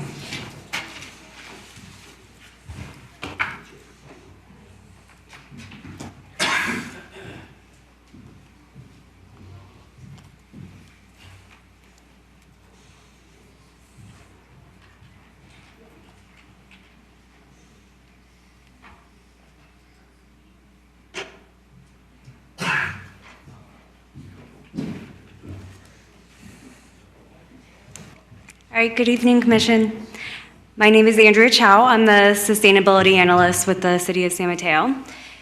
We are here tonight for another piece of our Climate Action Plan update. We've come a really long ways. I was looking at our schedule. I think this is the fourth time that we've been to the Commission this year on this project. So I'm going to introduce our project team that will be doing the most of the presentation tonight. But we are now at the step where we have quantified the greenhouse gas emissions associated with our list of measures that would be included in our updated climate action plan. And so I have Eli Crispy and Sarah Moe, and I will let them take it from here. Thank you, Andrea, and thank you, Commissioners. As Andrea said, my name is Eli Crispy. This is Sarah Moe, who's partnering with us on helping the city prepare the Climate Action Plan update. So as Andrea mentioned, we will be going over the quantification methods and results. The quantification is the process of identifying the greenhouse gas reductions associated with the reduction measures and policies that the Commission has discussed at previous meetings. And then we will discuss opportunities to make changes to those calculations based on Commissioner feedback. Before we get into a discussion of the quantification, I wanted to remind the Commissioners of the greenhouse gas reduction targets that we are all working towards. There's a handful of different targets right now. First are the targets that are in the city's currently adopted Climate Action Plan and the General Plan, which is to reduce greenhouse gas emissions to 1990 levels by 2020, to reduce emissions 35% below 1990 levels, below the baseline levels, which is 2005, by 2030, and then 80% below the 1990 levels by 2050. The state has also announced their own goals for their greenhouse gas reduction efforts. They match the cities in 2020 and in 2050, but for the 2030 target, the state has adopted something that's a little more ambitious than what the city currently has on the books. The state is working towards a target of 40% below the 1990 levels by 2030. And then on top of that, there are the targets that the state has recommended for local governments in their own climate action plans. In 2020, as you can see, they align with the other goals. But then in 2030 and 2050, the state is recommending a per capita target rather than an absolute level. So that those are per person emissions, and of course the absolute emissions level would depend on the number of people in the city. To put a little visuals to this, the blue line represents San Mateo's forecasted and historic greenhouse gas emissions, taking into account policies that are sort of already in place at both the city and the local, or at the state and the local level. And that is contrasted with the purple line, which represents those per capita targets. As you can see, even before the Climate Action Plan is factored in, the city is already well below what the state recommends for 2030, the target of 6 metric tons per capita, but there will still be some work to do to achieve the 2050 target. If we contrast that with the targets that are consistent with the state goals, which is at 40% below 1990 levels by 2030, and then 80% below by 2050, You can see there are still opportunities to reduce the city's greenhouse gas emissions. The city is not currently there before the Climate Action Plan is factored in. To recap how we sort of got here with the measure development, we started off by looking at the measures that are in the city's current Climate Action Plan, deleting the measures that have been completed or are no longer relevant for whatever reason, and then drafting new measures to fill in the gaps, responding to changes in technology and best practices and other opportunities to bulk up the city's reductions. The new language that's being brought forward in the Climate Action Plan update was developed through several different processes. There was a public workshop in June that was very well attended by about 50 different community members. There have, of course, been ongoing conversations with city staff and feedback from this commission that have helped to craft the language. We're also ensuring consistency with the regional RICAP's greenhouse gas reduction effort that's going on countywide. So there is some similarities in the language. We want to make sure that the city is moving on parallel tracks with the other communities in San Mateo County. And then we're also looking at emerging issues and best practices and seeing where there are opportunities for San Mateo to continue to be a leader in greenhouse gas reduction. So as I said, there are 29 distinct measures. We have organized these into 9 different measure categories that you can see here, all relatively straightforward. We have added building electrification, which is a new one that is not in the current Climate Action Plan. As I said, the quantification process is the set of calculations to identify the greenhouse gas reductions from these measures. The calculations are based on various research conducted by state and federal agencies, nonprofit groups, case studies, established guidance. We do try to be very quantitative, very dependent on firm data and firm science to try and ensure that these calculations are as accurate as we can be with the available information. And what's important to remember about the calculations is that it's all dependent on the level of community participation. So as more community members participate in the greenhouse gas reduction efforts through voluntary action, through incentives, through mandates, whatever mechanisms exist, the level of participation will change, and with that will affect the level of greenhouse gas reductions that are achieved. To kind of provide a bit of an example of how this process works, I wanted to offer up as an example measure EE1, which is proposing energy efficiency retrofits to existing homes.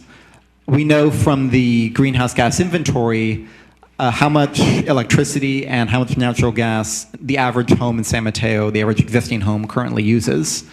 It's about 5,200 kilowatt hours of electricity, 380 therms of natural gas. We know from the research that we've done, looking at case studies and guidance documents, that when homes conduct energy efficiency retrofits, on average, they can reduce their energy use by about a third. So bringing those pieces of information together, we know that if a home conducts a retrofit, on average, that will result in savings of about 1,700 kilowatt hours and 120 therms. We then look at the level of participation. So based on our understanding of the level of involvement with the members of San Mateo, with any sort of incentive programs or any mandates that are available, looking at where we think these issues are going, let's say for the sake of argument, we assume that 25% of existing homes will conduct retrofits by 2030. That's about 8,760 existing homes. So if we know that the average home will save 1,700 kilowatt hours and 120 therms by conducting a retrofit, multiplying that by 8,760, that gives us the total savings in kilowatt hours and therms that would be achieved by the measure given these the parameters of this example. And we then would convert those to metric tons of greenhouse gas emissions. So this process is how we've arrived at the numbers that we're presenting to you today. These are the results of the draft quantification process. These are showing the total metric ton reductions that are achieved by the 9 different categories of greenhouse gas reduction measures. As you can see, by 2020, the reductions are comparatively small since that is next year, not a lot of time for programs to ramp up and be effective.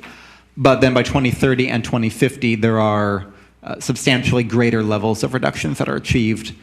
You can also see where the bulk of the reductions occur. Certainly in the shorter term, solid waste, electric vehicles and clean fuels, building electrification and energy efficiency are really where the greatest bang for the buck is achieved. By 2050, sustainable transportation also becomes a very sizable contributor to greenhouse gas reductions. So we're going to take a little time to walk through each of these categories and talk about the reductions that are achieved from the individual measures. And we'll start with the energy-related ones, and I'll turn it over to Sarah to talk about those. Hello. Okay, so I'm going to do my best to make these terribly exciting green number-filled tables come to life. We've got building electrification, the new exciting topic in the CAP. So the first piece is BE1, B1, all electric new construction. So this is going to be measuring what the new REACH code is impacting. So we're looking at between BE1 and BE2 about 93,000 metric tons of carbon greenhouse gas reductions, and the smaller part of that being the new construction, just because there's less buildings than the existing building stock. So it'd be between about 35 and 40% of the new buildings, both residential and office, by 2050. And one thing to note there for this one is that it doesn't take into account on this code cycle commercial buildings, but we expect that will come online within the next 2 code cycles, so 3 to 6 years. And so then that will also impact over what we're estimating 2.5 million square feet of commercial office buildings as well. But still, that's only about 7,000 of the 93,000 here. So then BE2 is the existing building stock, and that's going to be various targets, on the different technologies, the HVAC systems, the water heaters, the cooking, the clothes drying, etc. for both, again, it's office and residential for this first code cycle. And then a lot of the calculations for this one, if you've dove into the table there, you'll see it's based on the panel upgrades. And so which percentage of these technologies will be upgraded once they get that new service added to their building. All right, so we're moving on to renewable energy now. And while renewable energy, thanks to Peninsula Clean Energy, has actually had a very large impact, these numbers do look very small just because of the way that impact's been accounted for already in the 2017 numbers. So here, looking forward to 2020, 2030, and 2050, you're really just looking at the actions such as the direct access customers and other businesses and residents moving over to Eco 100. For RE1. For RE2 and 3, we're looking at solar. And while solar is still going to be awesome in the future, it's just not going to create that as much of a greenhouse gas impact as the grid becomes carbon neutral. And so that's why those numbers are looking so low. But just remember that's still important.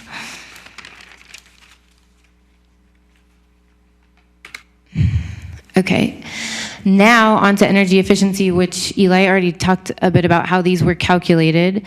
So we're looking at existing buildings and we're looking at efficiencies that don't have to do with electrification, things like the envelope, lighting, efficiencies in old appliances, things that PG&E incentivizes, for example. So in the EE1, we have about a 60% retrofit rate by 2050. And for EE2, for the non-residential, we have a target of 75% retrofits for the buildings. So the last one there is tree planting. And again, the caveats are important. So that will obviously lessen the load needed for cooling in the buildings. But there's also that sort of unquantifiable benefit of, not having to produce and transmit the energy and the sequestration that comes from the trees, that sort of thing.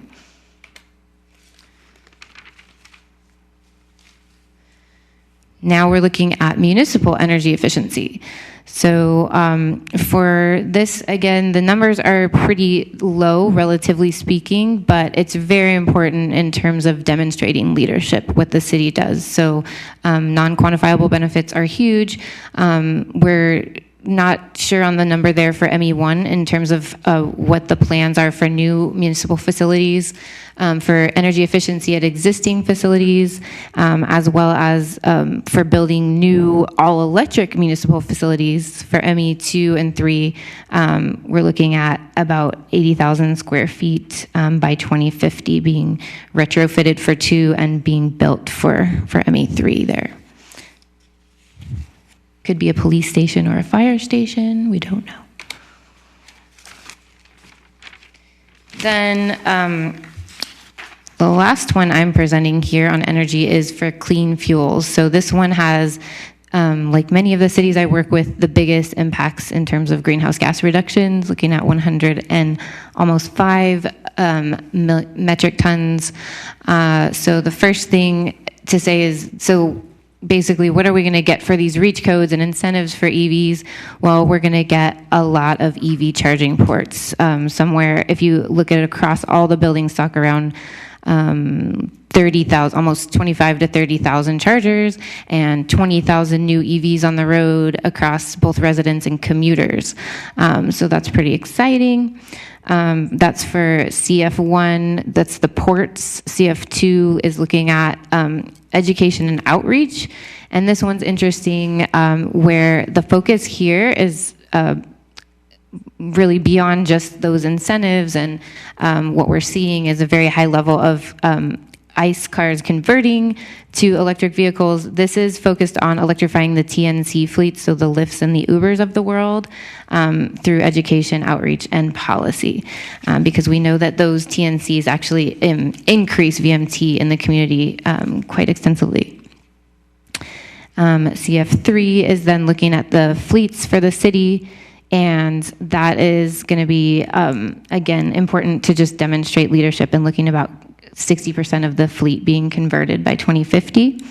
And then the last one there includes a strategy for hydrogen, which is only going to be about 4% of the vehicles. But again, cumulative, the clean fuels is the most impactful strategy.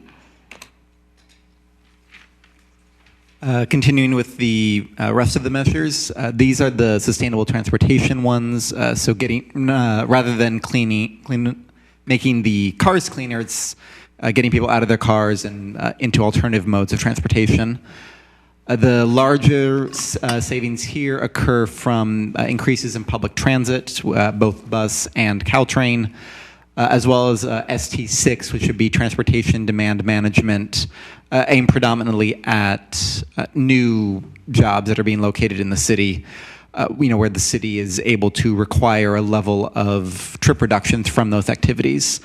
We are also looking at commuter programs, ST5, which would be encouraging trip reductions for existing employees, but because they're already established, there might be fewer opportunities to achieve those reductions. We are also factoring in the involvement of transit-oriented development and updates to the bicycle and pedestrian plans, and looking at getting more people into those active forms of transportation. Solid waste is another very significant contributor to the planned greenhouse gas reductions. The largest share of those would come from expansion of the composting program. Right now, almost all of the single-family homes and some of the businesses currently participate in composting. This would be looking at expanding the program to also accommodate most or all of the multifamily units in San Mateo, as well as expanding to the rest of the businesses or to many of the remaining businesses. SW2, the expanded recycling service, will be looking at additional opportunities to recycle other types of materials, to improve education around recycling, make sure people are depositing materials in the correct bin, lessening the amount of recyclables that would be sent to a landfill, that type of thing. And SW3 is really looking at, are there ways to minimize waste that is generated in the first place? Can it be reused? Can it be repurposed? Can it be sent to some other type of reprocessing activity other than going towards landfill, recycling, or composting? It is a smaller segment, but still one that we think is important and worthwhile to include. Water, it's a relatively small segment just because it doesn't use an enormous proportion of the city's electricity, but it is certainly important from a resource conservation perspective. Predominantly, the savings here would come from water efficiency retrofits to existing buildings. And then lastly, the off-road equipment, looking here at lawn and garden equipment and seeing ways to transition those types of equipment off of gasoline and diesel power to electricity, or at least to a hybrid system as that technology comes online and becomes cost-effective and available. So we realize we've thrown quite a few numbers at you this evening, and we want to present a bit of the bigger picture here. So going back to some of the charts we were looking at earlier, again, the blue line represents the city's forecasted emissions with existing and planned action. So that does include things like Peninsula Clean Energy. The dotted purple line is the state guidance for the target for greenhouse gas reduction targets, the per capita targets that I showed you earlier. And that orange wedge is showing you the amount of emissions that we calculate would be reduced if the cap were implemented with the levels of participation that we presented here and are in your memo. That's represented by that orange wedge. So under this scenario, the city was already well below the 6 metric tons per capita by 2030. The city was about, I think, 4.8, 4.9 metric tons. We calculate the cap would reduce that even further to about a little under 3. And then the city would also easily achieve the 2050 per capita target. The state recommends a target of 2 metric tons. With implementation of the cap, we're calculating the city would achieve about 1.27 metric tons.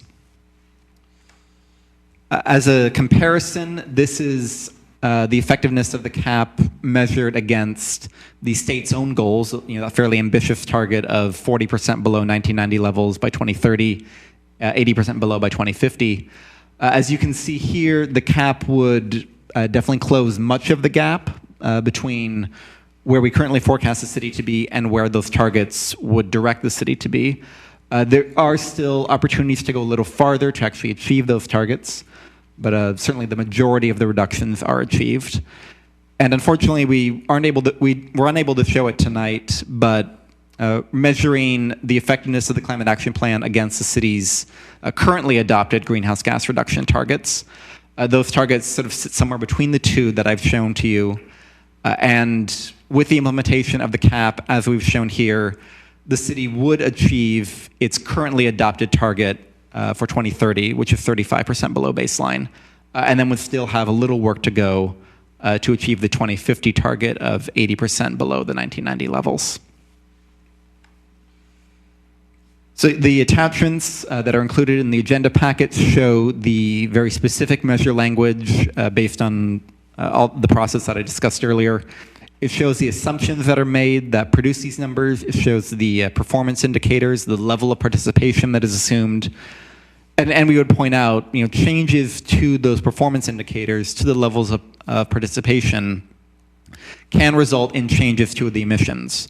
The emissions that we have indicated here are based on the levels of performance that we feel are achievable and feasible for the city, but certainly we welcome comments and feedback on those participation levels, and it may very well be the case that the commissioners or members of the public feel that the city can go beyond what we've laid out, and we would certainly like to be open to that kind of guidance and to be able to present revised numbers at a later date that would show perhaps an increased level of participation. So for the next steps, we will work with city staff to make any revisions to the performance levels based on feedback and based on ongoing conversations. And our plan is to come back before the commission in December with a draft of the Climate Action Plan update to show you the actually completed document that would incorporate all these measures, all these numbers, and all the other bits of information that we presented over this year to you. So we would, I think, appreciate feedback by the Commission on some of these numbers by September 25th. So we have enough time to incorporate those numbers into the cap, do any changes to the calculation, and we would then look to bring the draft cap forward to the Commission by December 11th. I think that's that would be the December scheduled date for the SIC. And with that, we'd be happy to answer any questions that the Commission has. So thank you. Great. Thank you. Moving to questions from commissioners. Commissioner Nunez. Thanks, Eli and Sarah. Really appreciate it. I'd like to commend the staff too for really working on this. I know it's been a long process, and previous commissioners too for their efforts in this. And I know that San Mateo is always looking to kind of go or to meet its goals and to even go above and beyond and to meet the state requirements.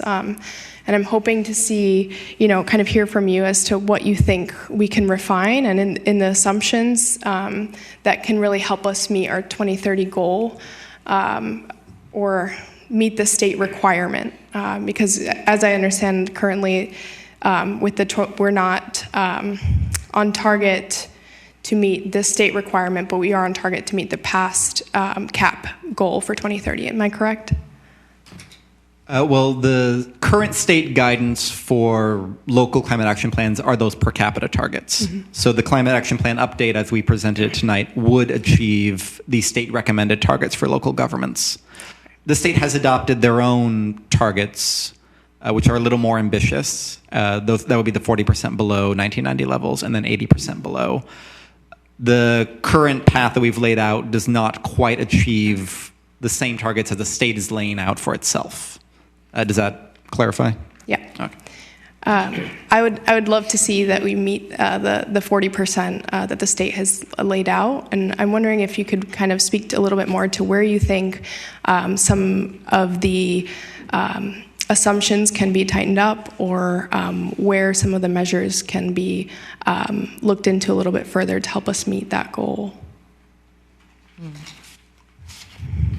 Yeah, I would say that the numbers that we have put forward represent sort of our best understanding of what is feasible and what will be consistent with the city's direction and available resources. Certainly we recognize that San Mateo is and will continue to be a leader on this field, and certainly we want to do what we can to support the city's efforts in that. I would put it forward back to the commission and to staff to look over our numbers and to see if there's anything that looks to all of you as though there might be opportunities for improvement. I think that would be what would be most valuable at this time. Mm-hmm. And I'll just add the two strategies that have the highest impact are the building electrification and then the clean fuels. So the targets are pretty high right now already for the EVs, for example, but have a look at the electrification numbers, and that's usually where it can be stretched, and then people get mad because it's not realistic. But I would look there. Thank you. Mm-hmm. It seems like this is super comprehensive, and that the level of participation is key, like you said, Eli. So I'd really kind of urge staff and continuing efforts to kind of build on outreach and education.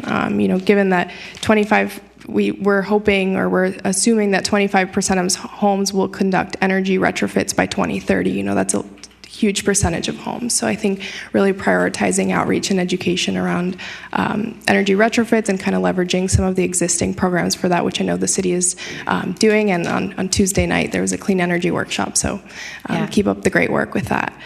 I would also say I know that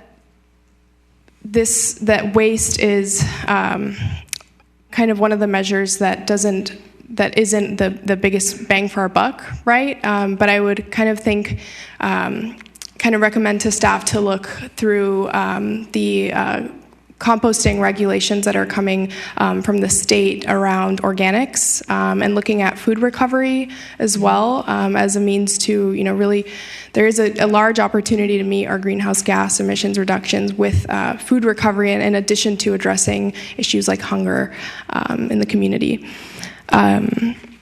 And then finally, I know that the CAP is around focused on mitigation, and looking to other jurisdictions around locally and in the state, that they are integrating adaptation and resilience. And I really hope that this is something that we can look to in the future, to really plan for the impacts of climate change that we already know will be happening, and that are happening currently. So I keep up the great work. I look forward to meeting that the city meets its goals and to really do our part to address climate change. Thank you. Thank you. Thank you. Thank you all for the efforts. And this is maybe the fourth time, I guess, I've gone through all this before. And it's fascinating. And I have gone through the numbers and the pretty much detail that we've had in the ARs, these administrative reports over the year, I guess it's been. My question is probably really for senior staff is, where are we going ultimately with this? I want to have a good sense. These are all this data is really about goals, targets, and then the impacts of certain changes, right? I enjoy the numbers, and yes, if it's this many houses, and if this is the average reduction, that's all great. But the question is, what are the programs that will get us there? I know Attachment A has what looks to be a list of programs, if you will. Some of them are actual programs like REACH codes that we've already addressed and council's already approved, and we'll be reviewing those again, I know, in years going forward. Some of them are just, provide education, explore the feasibility of. So is the net at the end of the day, the plan will be updated based on any inputs here, and it will look like this Attachment A, with then attachments for all the data underneath it? And is that what we will look at and send up to council? Yeah, so our climate action plan will actually look very much like our adopted one, which has this list of measures as well as all of the data to back this up. And so the reason you've kind of pointed to why the bullets as listed, they're pretty vague, and that's mainly because programs change and specifically the names change. And so the goal of education and outreach around energy efficiency, that will still be our intention, whether or not it's specific rebates or a one-off program that we're promoting and piloting. Well, Andrea, thank you, because that leads to really my big question, which is once this package is put together and blessed and sent up to the council, I think, and then great, now we have a new cap, we have a new plan. Is it going to be driven by staff to start saying, well, let's look at this program, let's look at that program, bring it to the council and say, consistent with the plan, we need to do this? Even a step before that, all of these measures are vetted with our different departments, because there are measures in here that Public Works is actually the lead on, or CDD is the lead on. And so there's actually going to be a table that lays out kind of the level of staff effort and also that department who is associated with that measure. And then I think it's really from our office coordinating and reporting back to this commission or council on the progress on each of these programs. But this is our overall strategy and driving document. And this document ends up informing the work plan for the sustainability programs in the city manager's office, as well as staff in, as Andrea mentioned, other departments like in Public Works, staff handling solid waste. And we prioritize what gets done first, partially based on the impact and partially based on opportunities that exist for partnerships with other agencies or the county or programs that come up. So we will be reporting back every year on our progress on each and every one of these measures and where we've taken opportunities that existed or where we've designed new programs or created new policies such as our REACH codes. So that's how the prior cap got implemented, and that's how we would plan to continue implementing this one. That's great. Thank you. Yeah, I guess my comment, so I won't have to say it afterwards, is I think this is great work, but what I really look forward to is the staff-driven implementation of programs to actually meet these goals. Thank you. Right. Susan? Sure. In terms of measuring any level of success, it's not possible to measure. All this is modeled based on assumptions and forecasts and whatnot. I mean, that's how we will measure whether we do or do not meet state mandates. Is that correct? This is a modeling exercise. Yes, I mean this we are talking about future numbers here, so there is certainly some modeling going on. This represents the best available numbers that we can provide based on the data, but there's always room for things to vary. Right. And with any model, obviously the assumptions that you make really are the most important key item. Do you have a list of your assumptions that you could send to us after the meeting? I do big modeling too, health economics.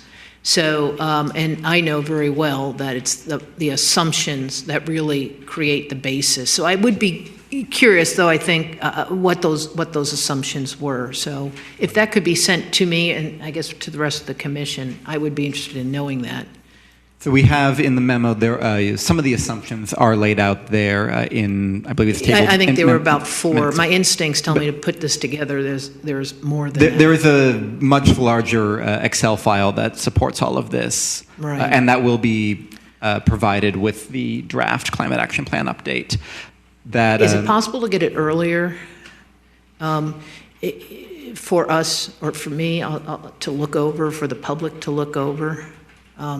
As opposed to waiting a few days before the December 11th meeting.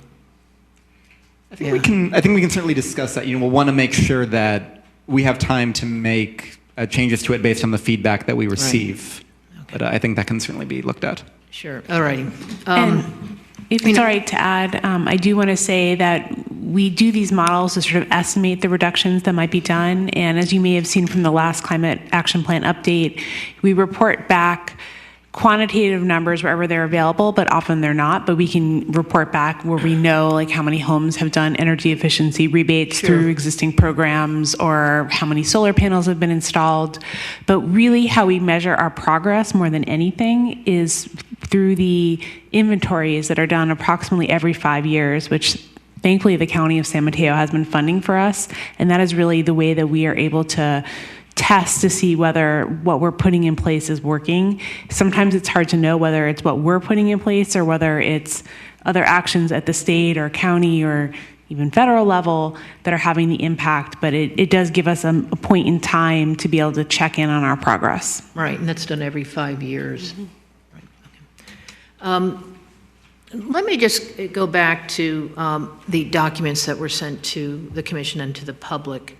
And I've got a couple of comments, particularly in terms of possibly including the city's largest employer, or one of the largest employer. That's the county hospital, and there's roughly about 4,000 to 4,500 people who commute in. And I'd like to maybe open up the conversation about including them in some of, and I want to see if they are or are not included in the model. Let me go to, for example, non-residential energy efficiency retrofits. That's tag number EE2. What is determined as non-residential? Assuming offices, hospitals, Yeah, it's any building that is not a home. So it would include businesses, but also government buildings, institutions like the hospital, anything that's not a residential Our use. city has a lot of public agencies between schools and the county hospital. Yes. So would the county hospital be included in this non-residential energy retrofit? Yes, it is included in the sort of the pool that we're assuming here. You may remember in the original cap, there is a measure that specifically calls out energy efficiency for medical facilities. And in the conversations we've had with the commission, with members of the city staff and public, that was removed because it proved very difficult to track and to implement. So rather than calling out medical facilities as a distinct measure, they're now folded into the overall non-residential energy efficiency measures. And Susan, I can add, for the county specifically, they get to go through their own permitting process as a public agency within our city's jurisdiction. So they get to follow their own policy, but they do have a green building policy for new buildings. So, for example, the new administrative building that's going to go on that site will be very sustainable. But that's because of their policy. Right. Okay, so they're almost a distinct entity. Yes. Okay. So then, being a distinct entity, they're probably not included in our calculation. So, and that's where things get kind of tricky. So you mentioned the commuters to the hospital. I mean, they're definitely part of what we'd want to see influenced under our sustainable transportation measure, and they could benefit from any of the San Mateo County Commute.org commuter programs. And so that's something that could potentially be captured through this too. And then furthermore, the electricity use or natural gas use at the county facilities is counted in our community-wide energy and natural gas use. So whatever the county chooses to do on their own, which thankfully they are very proactive and are doing good work, we get the benefit of those results without having directed them through our policy. Does that make sense? Yeah. Okay, let me talk about, I just want to go then, I'm going to move to sustainable transportation, which is a big item for us. And specifically, I want to talk about transportation demand management. And in here, it talks about new developments of at least 20 multifamily units. My question is, would the Hillsdale Garden Apartments be included in this? The Hillsdale Garden Apartments, by the way, is 705 units, and it's currently one of the largest developments in the city, and currently doesn't have a TDM. And I'm curious if that would be included under this measure, whether they would have to put together, the Hillsdale Garden Apartments, owned and operated by Essex, would have to put together a TDM. So the sustainable transportation measure 6, what's captured in the table is focused on TDM for new development.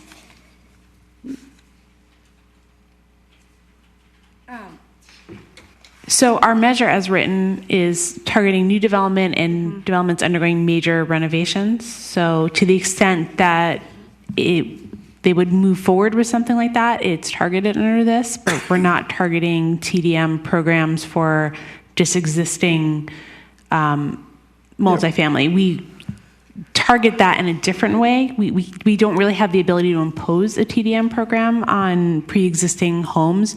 Those we more encourage through other citywide efforts to encourage increased transit use, pedestrian, bicycle use, and all those other features. But we can't control and force them to implement TDM measures if they're pre-existing and they're not. So you're saying TDMs or, would not go into something like the Hillsdale Garden Apartments, which is currently one of the largest developments in the city? Unless they were to undergo a significant renovation and be seeking permits or other discretionary permits from the city. All right. You know, that's one way to help meet those targets that the state has mandated under the absolute. And I guess the same would be going for TDM for the county hospital. And let me share with you, Hillsdale Avenue between 4 and 6 p.m. is a parking lot, and cars sit there. It takes an hour to get from El Camino to 101 because the hospital lets out all at the same time. I get it. but there's cars sitting there just spewing CO2. And so the question is, would there be a TDM put together for the county hospital? So the county themselves actually does have TDM plans for their facilities. I believe the county is experimenting with a number of different TDM measures, including shuttle services for their employees. But again, the county being a separate legal entity from us, we don't have the ability as a city to require the county to do that, but they are, as far as my knowledge, working on that for their employees. Right. Would it be possible to get a presentation from the county on their TDM for a future SIC meeting? Sure, we can certainly request that. Okay. And one last question here I have. I'm going to go back now to clean transportation fuels. The electric vehicle charging infrastructure, which I think is really key for a variety of reasons. And what is the difference? It says here, update reach codes to exceed state mandated minimum percentage of EV parking spaces designated to accommodate future installation of EV equipment. What is the difference between EV ready and that first bullet? And that, I can probably answer this one. Which one? That's under electric vehicle charging infrastructure. So it'd be the difference CF1. between having being ready would have an outlet versus an actual port to actually charge. Right. So if I have an EV car, can I, if it's future installation of electric vehicle supply equipment, could I charge my car? Yes, you could provide, you have your charger in your trunk, you could use it. Okay, would it be easier to call it EV ready? These terms are totally wonky. Yeah, they are. 'Cause it is. So this is, your first bullet there is saying the city intends to exceed the state mandated minimum percentage of EV parking spots that are EV ready. So if I pull into any of these spots, I can plug in my car and off it goes. Yeah. No. Actually, sorry. So that's the reach codes that we just adopted. So if you recall those reach codes, we're requiring that the electrical capacity and the conduit be available in these new developments, right, so that in the future, when they choose to install the electric vehicle charging equipment, it's easy and inexpensive to do. Because if you have to later, after the fact, upgrade a building and its electrical capacity, it becomes a lot more challenging if you didn't build for it. So that's what EV Ready is referring to, is the electrical capacity is in place for the time that there's demand, that the electric vehicle supply equipment, the actual charging stations can be installed. Okay. And so that's the difference. And that's the reason I raised the question. I just wanted to make sure I understood that. Okay, thank you. Okay.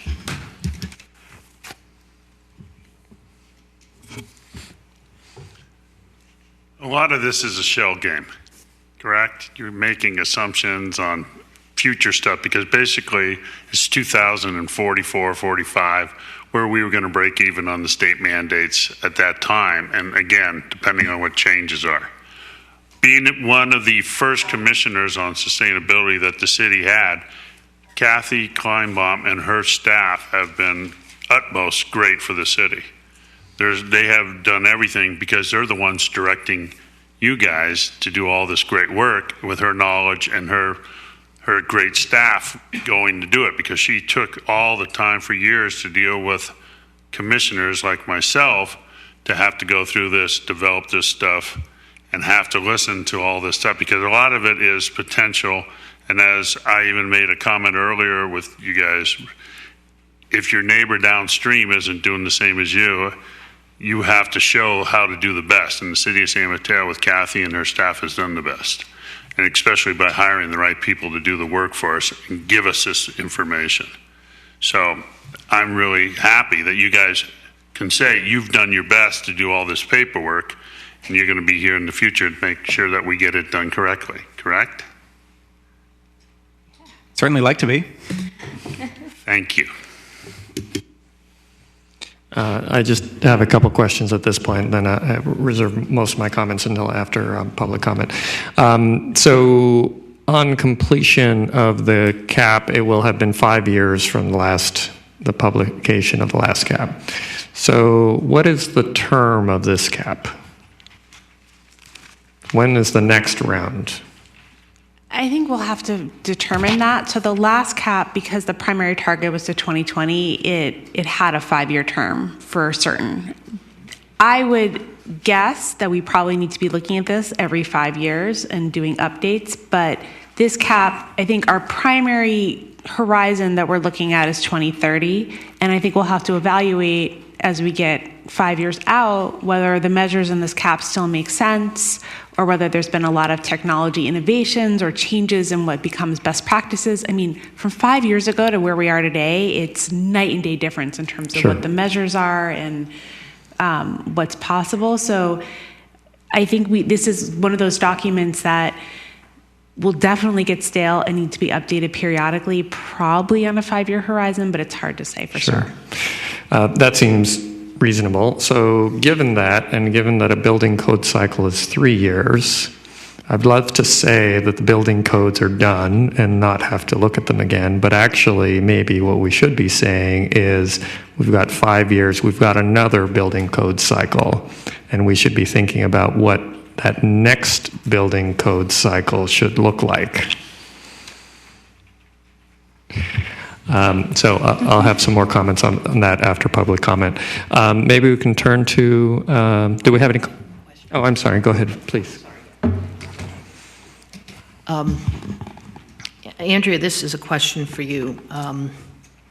Knowing how important electrification of buildings is to reducing greenhouse gas and hopefully meeting targets, I saw City Council approved the REACH codes back in, I think it was the August meeting. Do you have any updates on that CE study for multifamily greater than 4 stories electrification, those study results, which I understand are supposed to come out in December-ish? Yeah, so I checked in with the staff at the statewide Codes and Standards program on the cost effectiveness study that will evaluate high-rise multifamily and the potential to require higher energy efficiency standards from mixed fuel buildings. Right. And I unfortunately still received a pretty vague answer about when the final draft will come out. They said something like year end. Right. But I'm hoping to see, and they alluded that there might be draft results released so that we can at least start to evaluate.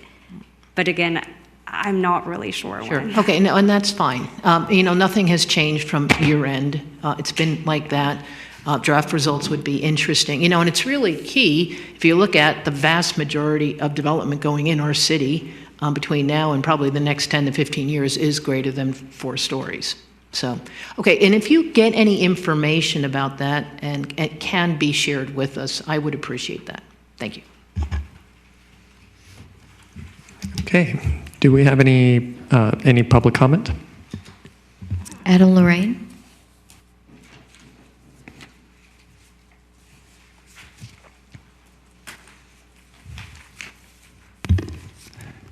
Good evening, commissioners and staff. Adam Lorraine, 20-year resident-ish of San Mateo. Very happy to be here for this very important item.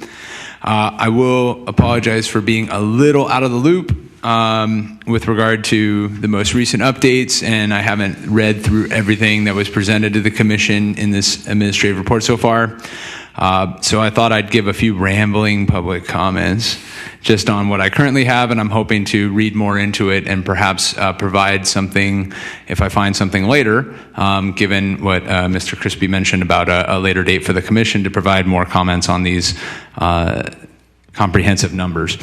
First of all, I just a reaction to some of the quantifications. I was a little surprised by what to me seems like lower than expected projected savings, if you will, in the transit-oriented development item and the off-road electrical equipment item, because I feel that this commission and perhaps the city itself may have heard or received information and news updates that seem to portray those as potentially being huge pieces of what a city like San Mateo could look into to seek big reductions in greenhouse gas emissions. So I'll have to look into further to get a sense of why that might be, and if there happens to be more commentary or questions that staff can or the presenters can get onto for that, that would be very enlightening. I will just say that I do think this plan generally hits the high notes. It was just mentioned this is an iterative process, and we're not necessarily going to nail everything, but of course the new hotness being building electrification and trying to take the general steps beyond the launch of Peninsula Clean Energy and seeing what that potential allows for us to build on sounds good. Of course, sustainable transportation, extremely important. I did go to the From Paris to Pittsburgh viewing in the San Mateo Library on Monday, thanks to CCL and the San Mateo Public Library. Some of the high notes there for what other cities in America are currently doing. Talked about renewable energy by certain dates, which of course we're doing well on. Zero emission transportation, which we have in here, we're going to be working on. One thing that was mentioned, and Commissioner Nunez mentioned it tangentially, is hyperlocal food sourcing.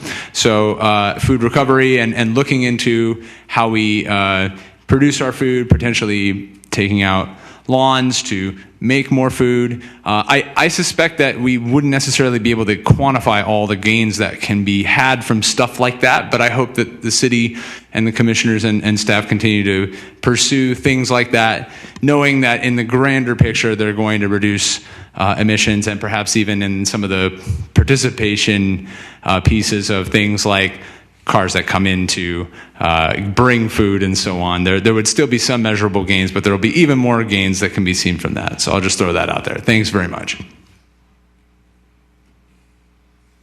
Carol Wilhelmy. Hi, I'm Carol Wilhelmy, and I had a question about slide page 21. And I wondered, what does the 0 mean in the 2020 column?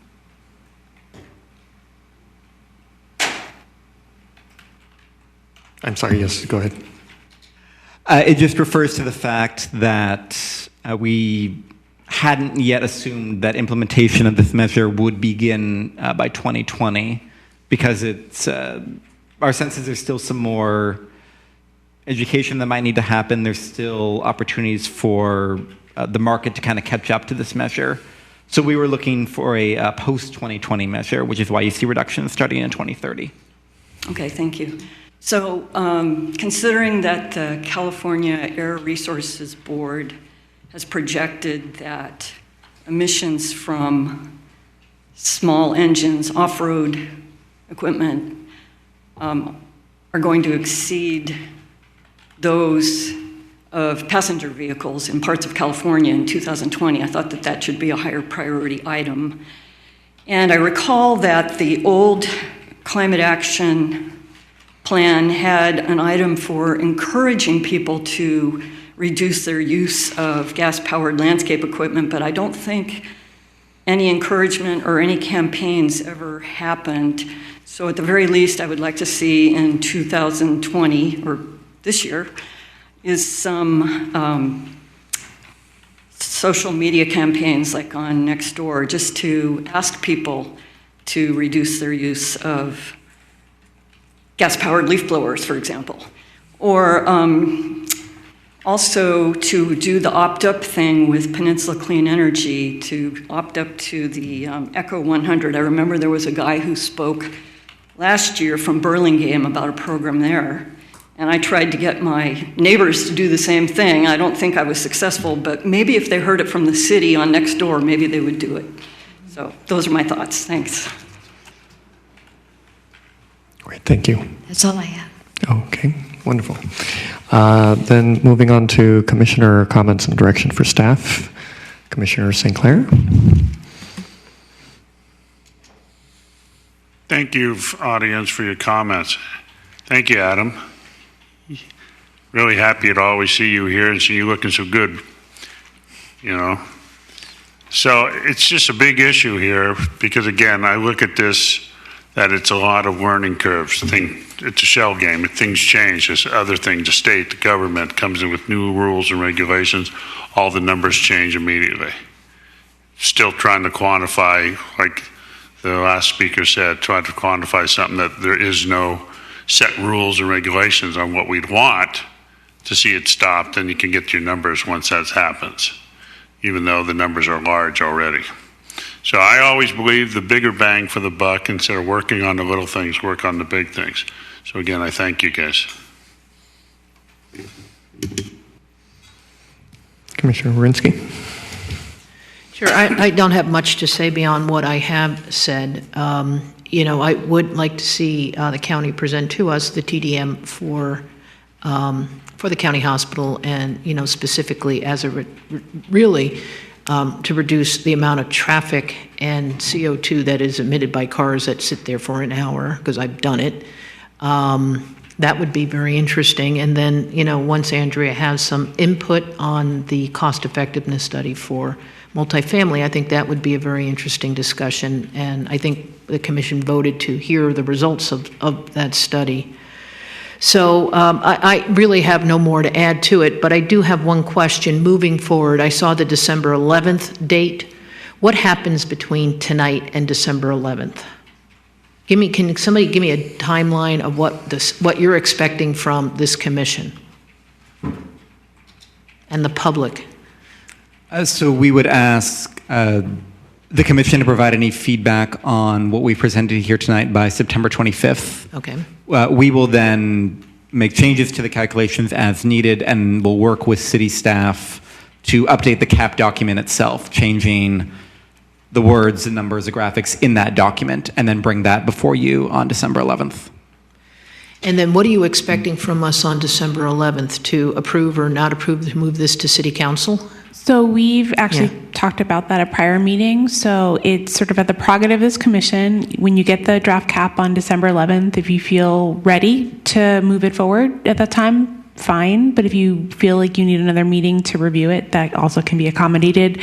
We don't have a specific deadline that we're working up against to get this done. So we're very flexible, and I think it's really going to depend on how many comments come out of the cap and how many changes you feel are needed, and whether they're substantive and will take more time to do or not. Sure. Okay. And that's what I recall us talking about, was when the final document does come out, if additional time is needed from the public and the commission to provide any final details at that point in time. Okay. Thank you.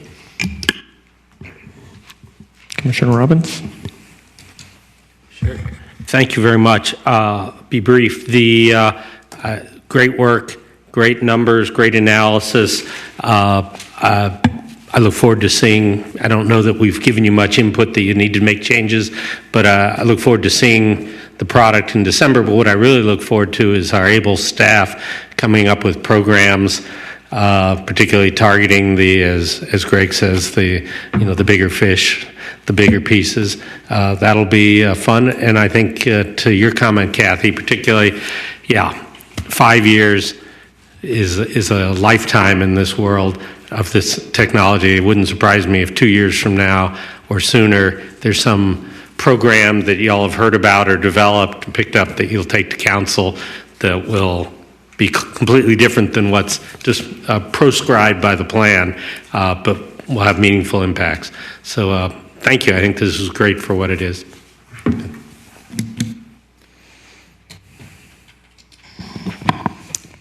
Just a couple of questions.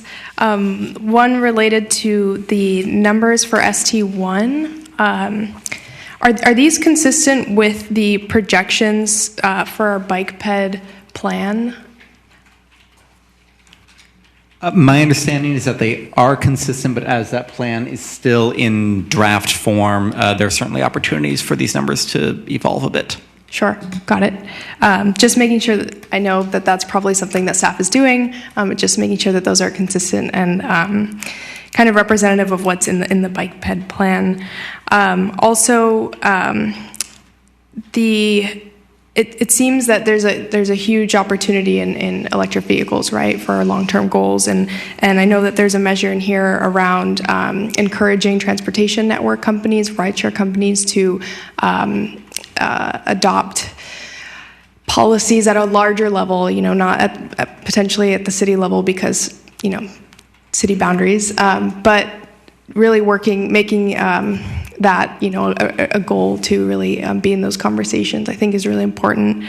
And then finally, given our housing challenges in our area, and the fears that maybe some tenants may have in requesting some energy efficiency upgrades.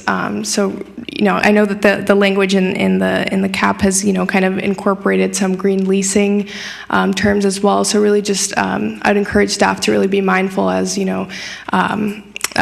mindful of these concerns moving forward to make sure the stability of our housing is kept in mind. And I look forward to making further comments by the September 25th deadline. Thank you. Great. So you're not off the hook yet. First, I want to commend staff for the great work that they've done on the building reach codes. But even in the time that project has executed, the ground has shifted, right, with a couple of municipalities doing some really incredible stuff in terms of kind of next generation reach codes. And so, I would strongly encourage that we incorporate some measures that take into account the next code cycle and what could be done. In fact, some of those strategies could potentially be done in advance of the next code cycle. I would call out, obviously, Berkeley, but also Menlo Park, which took different approaches, both of which are quite interesting. Second, I would note that there's a call out here for public education of contractors, vendors, installers, but not a call out for residents on education on the benefits of all electric homes. This is actually quite important.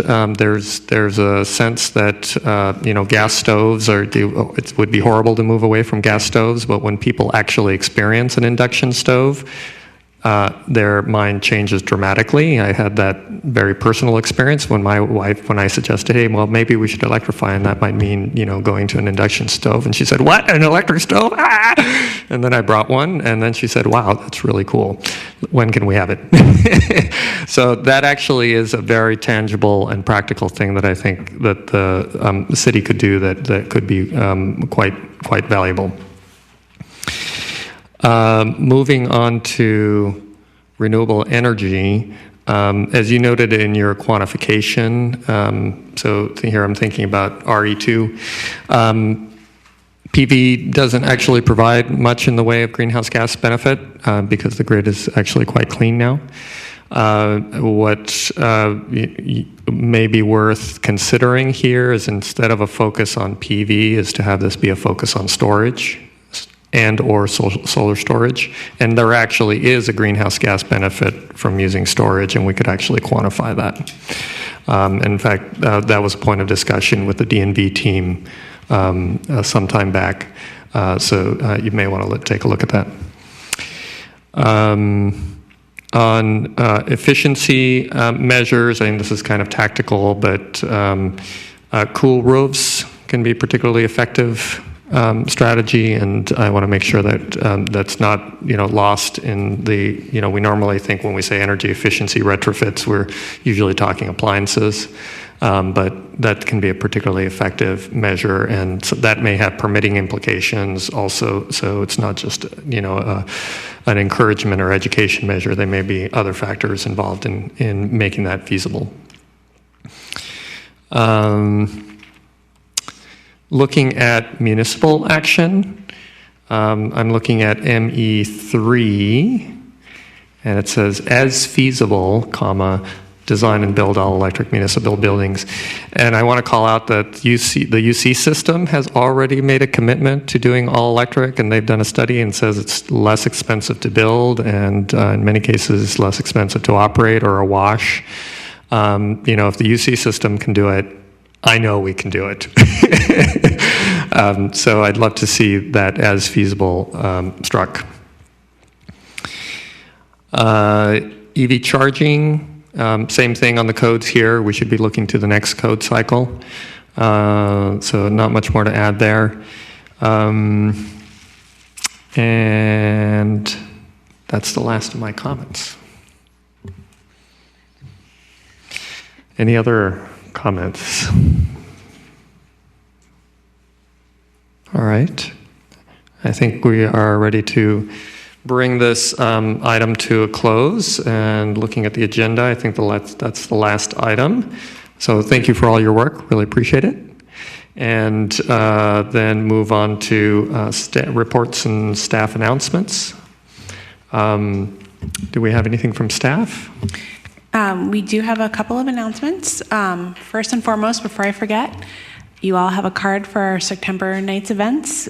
We have an event tomorrow night and another one the following week. We're on B Street in downtown San Mateo between 2nd and 3rd. It was a really fun event last week. Live music. Come get takeout from a local restaurant, sit at a communal table and meet your neighbors. And there's also children's entertainment, so I recommend everyone should attend. Back to more sustainable related topics, we do have an update on our shared mobility permit program. So we did issue our permit application process, and unfortunately, due to ongoing lawsuits that are currently taking place in the city of San Francisco and in some of the other cities that currently have the former Ford Go Bike system now purchased by Lyft, they're sort of arguing to be the sole proprietor for the Bay Area, but do not want to operate in our city. We've approached them directly, and we did not receive any applications for that first round. The whole industry, bike shares and scooters, is constantly in flux, ever evolving. Every 3 months, it's a whole new thing, and so we're definitely keeping our eye on the pulse of what's going on. We'll issue the permit application call for vendors again if we sense that the market may be shifting again. So we're very unhappy about the outcome of that, very frustrated, but there's not much we can do at this point. Even the e-scooter market, which although we have currently are not allowing, all those vendors have stopped approaching neighboring cities, and they're not looking to expand at this point in time. So it's really been an incredible shift from when we have been coming to you even just 6 months prior. Okay, that's unfortunate. Other announcements from commissioners? I got a couple little things.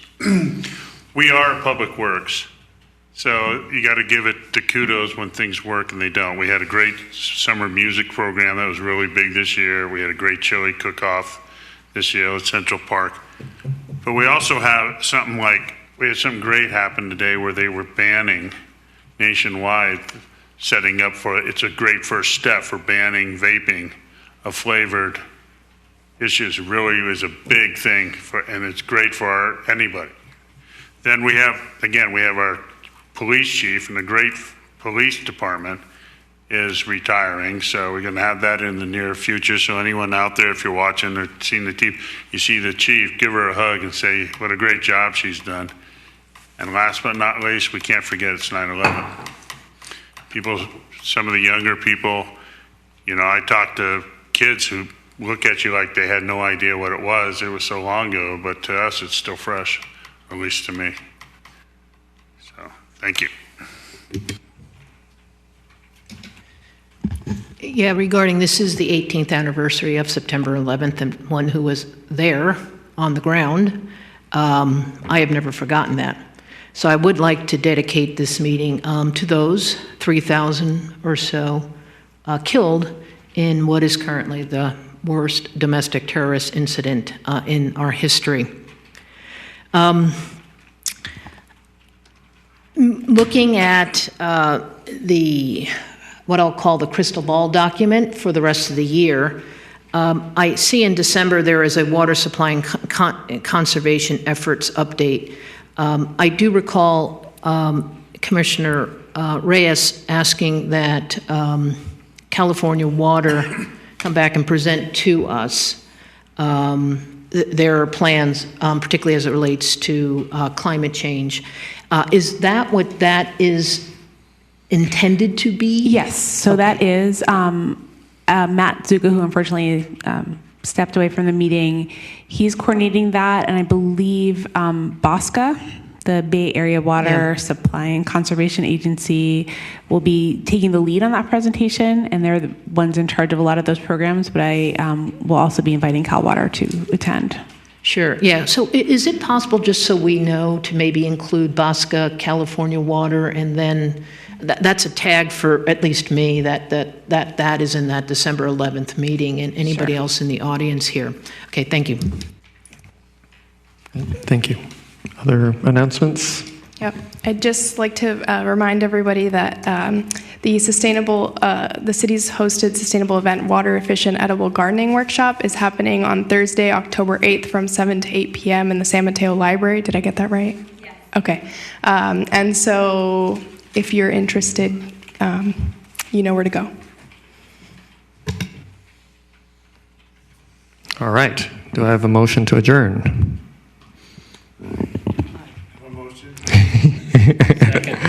All those in favor? Aye. All right. We are adjourned. Thank you very much, everybody. Thank you.